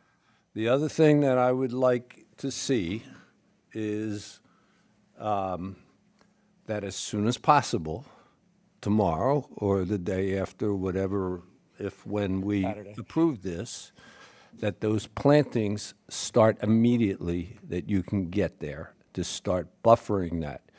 So what's going to happen, there's going to be a normal rate of sale and permitting and everything else. There'll be literally probably several years. If we do it right away, we do the buffering, the planting that you plan to do. If you do it right away, it will have time to mature before that last building is built. Is that possible? 100%. Okay, so I understand you can't go in there tomorrow, that there's a time at which, but I'd like it put in the record that we get in there planting, and I would support Mr. Mearsman's suggestion that instead of 3 foot, look for 5 foot. If it costs you more, we don't care. Just do it, okay? We'll put that in the document, okay? And we can put that in the IMP in the text as far as the buffer planting and everything. We'll add that to it. Okay. Now, I had made a note, and last time in my recap, active open spaces was a big thing to me. So what I'd like to see, I'd like to know the active open spaces, where they are and how much. You said they were 2.55 acres? Yes, sir. And point out where they are. So, I can do it here. I don't have to point all the way up there and feel like I'm pointing over there. So you got this area here, which is this entire space here. This area here, minus the pond, no pond, the ponds aren't included in active space. And then this linear park basically along the top of the bank of the pond and of the drainage pond. And what's the width of that? That is about 25 feet. 25 feet. Mm-hmm. See, that's what I want to know. See, to me, that's a shell game, and I'll tell you why. Okay. We just talked about alligators and crocodiles, all right? We want to keep them away from there. Mm-hmm. 25 feet, if you have kids playing in that 25 feet, and that's what the active open spaces are for, then you're putting them near the pond, something which Mr. Gruber said DNR doesn't want you to do. So I don't like the fact that whatever that number is, Brianna, Katie, that's not part of the 2.55 because it's not usable. My only question Active- about that is, Huh? I got a little bit of rebuttal for that. Okay, let's hear it. How many people grew up in New York where there were streets? You only had streets. How many of us grew up playing in the street, and the street was 25 feet wide? You played hockey, you played baseball. You played Rusty, everything in the stop street. right there, pal, because that ain't going to fly. I'm going to tell you that. This isn't New Jersey. I played wire ball, half ball, stick ball. I played them all. All. Okay? All on the street. This is not New Jersey. It's not Philadelphia where I grew up. It's different area. This is the low country. And the whole idea of active open space is to give our residents a place to put things in that they can use. They cannot use that 25 feet along the lagoon. I'm sorry, that's not acceptable. Yes, sir. So we'll pick it up to the north. So, okay. Okay? Mm-hmm. So, I asked for it last time. I'd like to know where the 2.55, minus that. I'll accept 2.55 instead of 2.8, but, whatever that calculates out to be, I want to see it somewhere else, okay? Make it work. So, just to answer, and you jump in and help me, somebody mentioned 50% of open spaces. That 50% counts the lagoons. And I've said to every developer who's come in front of us, when we talk about active open spaces, the lagoons don't count. Nobody's going to go swimming with the alligators or crocodiles, whatever they may be. So when we say and we require active open spaces, that's spaces where kids can go and play. If the community wants to put a playground, they have room to put a playground in. They're not going to put a swing set right next to a pond where there's alligators, okay? So that's why I'm saying that doesn't count as active open spaces to me. So I'd like to see that, whatever that is, replaced. Thank you. All right, let's clarify. Is this sell, build, or build, sell? You know what I'm asking you? So These are units that are going to be built for sale. We are not going to restrict our residents from their ability to rent their units if they want to rent them. Let's go back to my question. We have a townhouse development right next to our charter school down the street. They put models up, they sell them. They sell one, they build it. Same with Riverton Point, same with Sun City. Are you going to build all 100 and whatever and then sell them? Or are you going to build models? You build them once somebody buys it. What are you going to do? What's your plan? So we will spec build. We will go in tranches ahead. So we don't build to contract, I think is what you're asking. So there will be models, and then we will move in front in phases. So you'll build them and then hope you sell them? Correct, but with very accurate market data and restraint with how many we build at a time. So we would build, for instance, we would probably open with 8 units would be how we would start. And then we would go from You'll there. sell them and that pace, and then you'll sell we more. would start the next units, yeah. And that would basically set the pace as you go forward. Correct. Okay.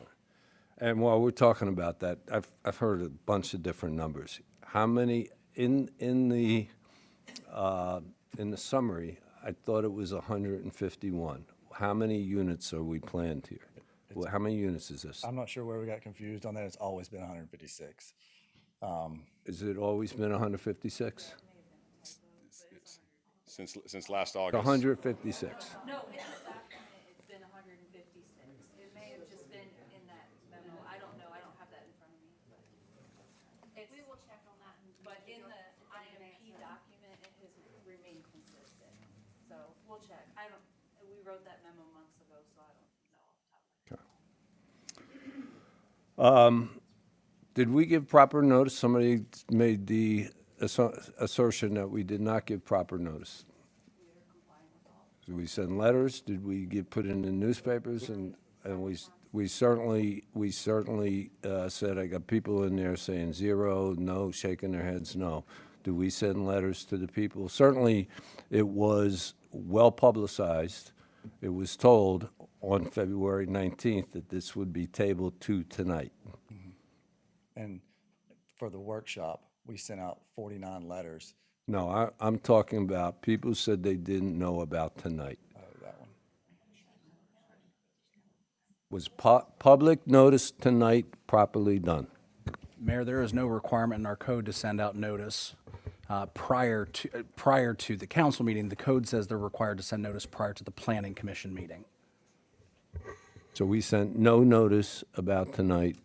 The public notice was posted, but letters are not mailed for council meetings. But public notice, Yes, per public the notice. requirement of law, we public Yes, noticed. sir. This was That's my advertised, question. posted, and on the website. Yes, sir. Agenda in accordance with your rules for meetings. And I do want to say, and this is just, I shouldn't even say it, but I said it last time, I'm going to say it again. We're being asked, and rightfully so, to give everybody public notice. And I said last time, to give us a pile of papers while we're considering this.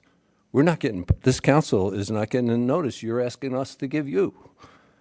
And there's legal questions that have been brought up that have not been addressed to our attorney. So, you know, I understand you need to know, but it's not fair to us either to hand us a big stack of papers. We have no time to read and no time to consider, and now we have a vote. We have to decide what to do. So, Mrs. Maines, there were some legal assertions made. I would like you to. Did you get a copy of what was given out? Are you talking about this one? I think that's the one. Please give, at next meeting, please give council a report on the assertions that were made. Thank you.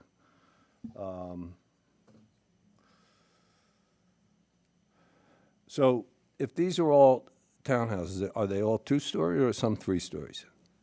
The internal units right now are going to be 3-story. The exterior units are all 2-story units. That's what's. So there's 3-story townhouses?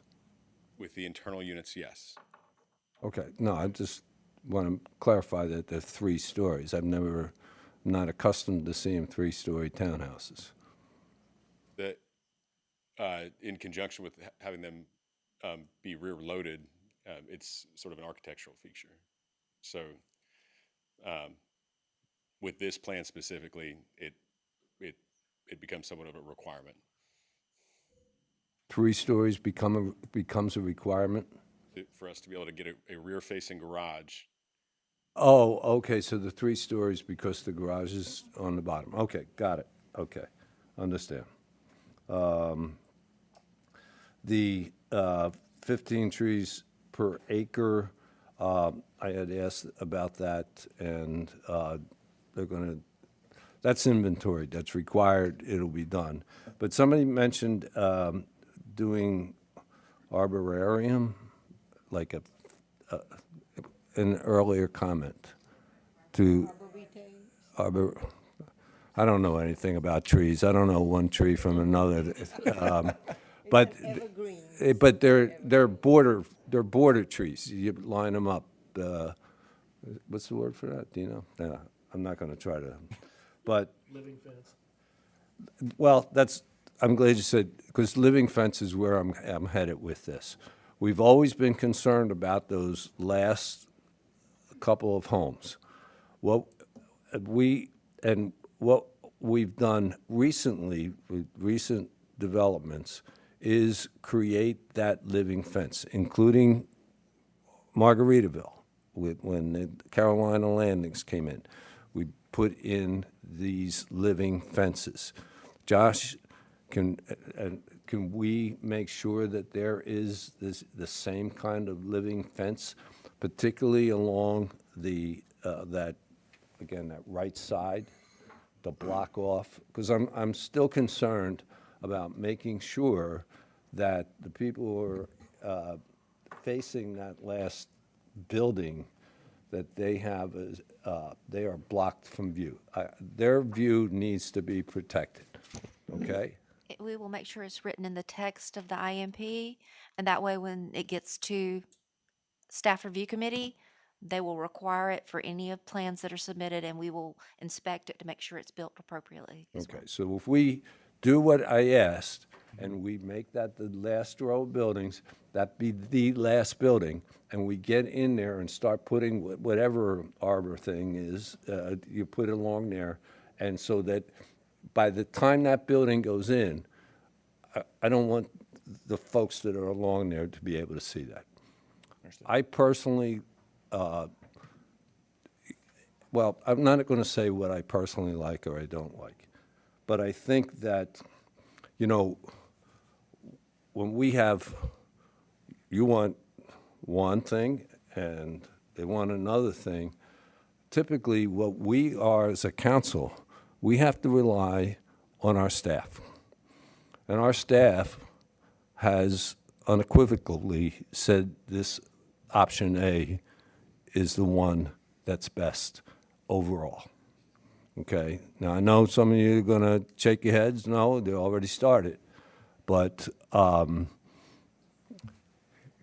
you say potato, or I say tomato, whatever it is, I'm going to defer to staff and go with option A. That's what I'll vote for. So let me make sure I went through all my things we talked about. That's all I have. Mayor, may I ask one more question, sir? Certainly may. Okay, so where Mr. Mearsman was saying about that last unit that's on the right-hand side there, that's a dead end, right?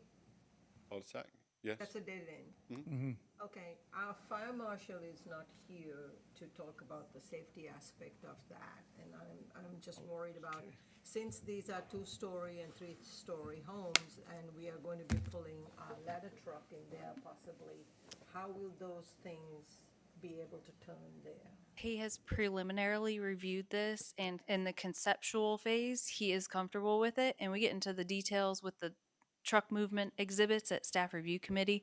And if they can't match what he needs for the code, then they won't be able to build that portion of it. Yeah. So. Because that's, to me, that's a huge concern, not to be able to turn our units around. Understood. Yep. Thank you, that's all I have, sir. Mr. Mayor, if I may Yes, just please. say, you've been given some marching instructions with what the mayor has asked for. If this is approved tonight, there's no guarantee of a second approval unless you can come back with those. Is that understood? Understood. All right, thank you. That's it. Okay. At this point, it's now time to have a motion to approve, disapprove, or make any changes. This is first reading of ordinance 2026-02-05D. Mr. Mayor, I will make a motion for first approval of ordinance 2026-02-05D. Second. Mr. Mearsman and Mrs. Maines, is this proper if I ask Mr. Mearsman to include in there a delineation of the active open spaces or redelineation or of active open? Mr. Mearsman, would you like to add that to your amendment? To Yes, your my motion will to eliminate the consideration of the area between the pond and their street as active open space. Thank you, sir. Do you still second that, Mr. Carroll? Yes, sir.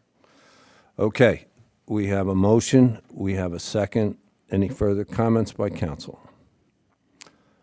Seeing none, I'm going to call for a voice vote on this. All in favor, please say aye. Aye. Aye. All opposed? Okay, first reading has been passed. The second reading will be in March 19th. March 19th. You know I won't be here. Yes, sir. Okay.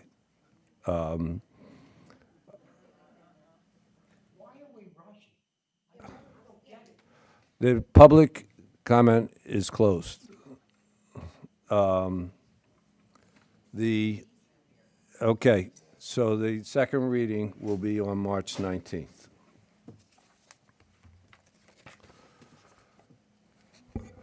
Next, we have new business, and that's a resolution authorizing the city manager the power to adopt policies and procedures regarding appropriate employment matters. This is 2026-03-05A.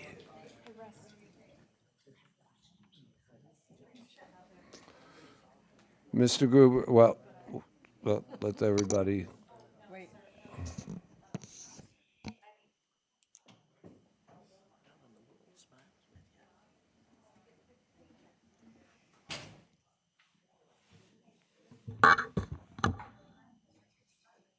Yeah.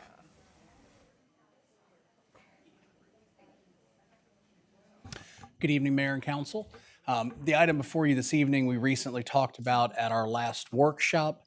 It is prudent for us as an organization to periodically review our policies and procedures to make sure that we are both up to date, current with any regulations or laws that may have changed, and then ultimately fair and balanced with how we approach treating our staff. And so we have worked for the last several months to propose a draft update to our employee handbook to you. That process started by pulling together a number of our department heads from across many different disciplines. We had them review that on a line-by-line basis, making changes throughout the document. Once we completed with that, we actually utilized the prior professional knowledge of one of your colleagues to help review that document and provide us with some good feedback. And then we took that draft document and we provided it to a labor and employment law attorney that was provided to us by our insurance carrier, and then ultimately adopted the recommendations that came from that individual as well. And then that is what we ultimately presented to you at the last workshop. Substantively, there's not a lot of changes. There's more probably clarifications, streamlining of language to make sure that it's easily readable and easily understandable.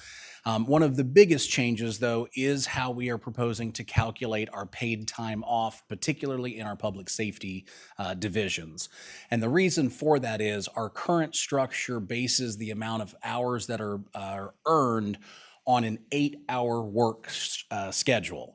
For our public safety officials, they do not work an 8-hour schedule. They typically work a 12 or 24-hour schedule depending upon their role.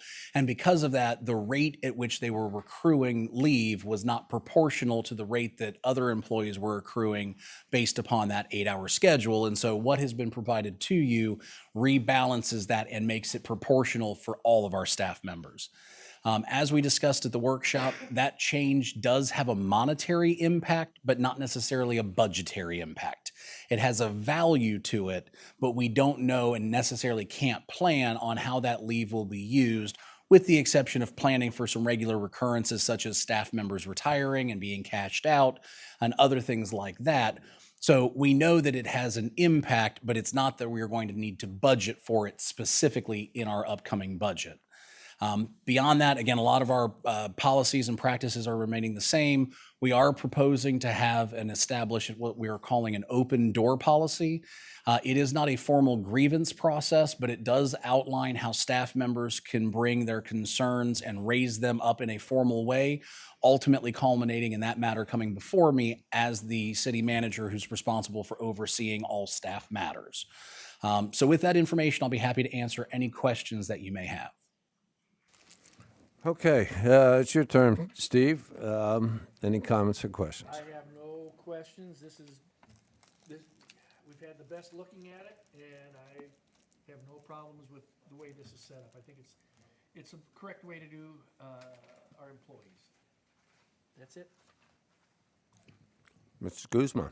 I think I had one observation was where the gifts, the Yes. amount of the gifts was not stipulated, so it just left it open to interpretation, so. So we've got a couple of things in play here. One, there's a state law requirement that states any public employee, which would cover basically everybody, they're not allowed to receive gifts. One, if the purpose of providing that gift is to influence their official actions or behaviors, or two, if that matter is in excess of $25 without that being reported on some kind of statement of economic interest for those individuals that are required to provide it. I can tell you this, if it's something that you'd like to see in the handbook, we can list that dollar value. My guidance and advice to staff has always been, if it's de minimis, and I know that that's a undefined term, but if it's generally small in value, then it's something that we can accept. And a lot of what we do, we typically tend to receive things like cookies or candies or things that are edible. And so our practice has been, rather than having one individual take that home, we just put it in a common area and provide it to all of staff. And therefore, we don't worry about any individual thing. But certainly, if you'd feel more comfortable having that in there, we can add that dollar value as a limitation in terms of gifts that they can accept individually. I'll leave it to you, Okay. to you and Mrs. Means. I would say that the explanation you just gave, I think it's a better one. It doesn't get us into that nickel and dime kind of monitoring that can be very unpleasant or. Yeah, I can tell you, I've struggled with going to a meal and how do you quantify the value of that meal, particularly if it's a buffet style. And so we understand that really the perception of it is we should not be accepting anything of value if that would be perceived as potentially influencing our official actions. And we still follow the state law of employment at will in our revision. And the other question is, from a reading point of view, is it employee-friendly in terms of the language? Yes, sir. So that was actually one of the things that the labor and employment law attorney recommended to us, was to streamline a lot of our language and take out things and just make it very clear. So I'm hopeful that the product that we have is reflective of that. That was my concern, exactly what you said. Yep. And then to your point about employment at will, with the exception of myself, I am the only person on staff that has a contract. Everybody else is an employee at will, because in South Carolina, unless you're part of a union, everybody's an employee at will. And so within this document, there's at least, I believe, 2 separate areas where every employee will be required to sign acknowledging that they are an employee at will and that the handbook does not constitute a contract of employment with them. And so we will retain a copy of that on file for every employee to make it clear that we are not extending contracts. We are providing handbooks that outline what they can and cannot do. Thank you. Mr. Carroll. That's why, I have confidence in you, and if you're satisfied with this, that's fine with me. I just have one question about the gift. Yes, sir. Can I have a second cookie tonight? Again, I think that value is de minimis, and so yes. Okay. De minimis. I like that. Oh, yeah, that sounds like a legal term to me. It most certainly is. Okay. So before you guys take all those cookies, leave me one, okay? Okay.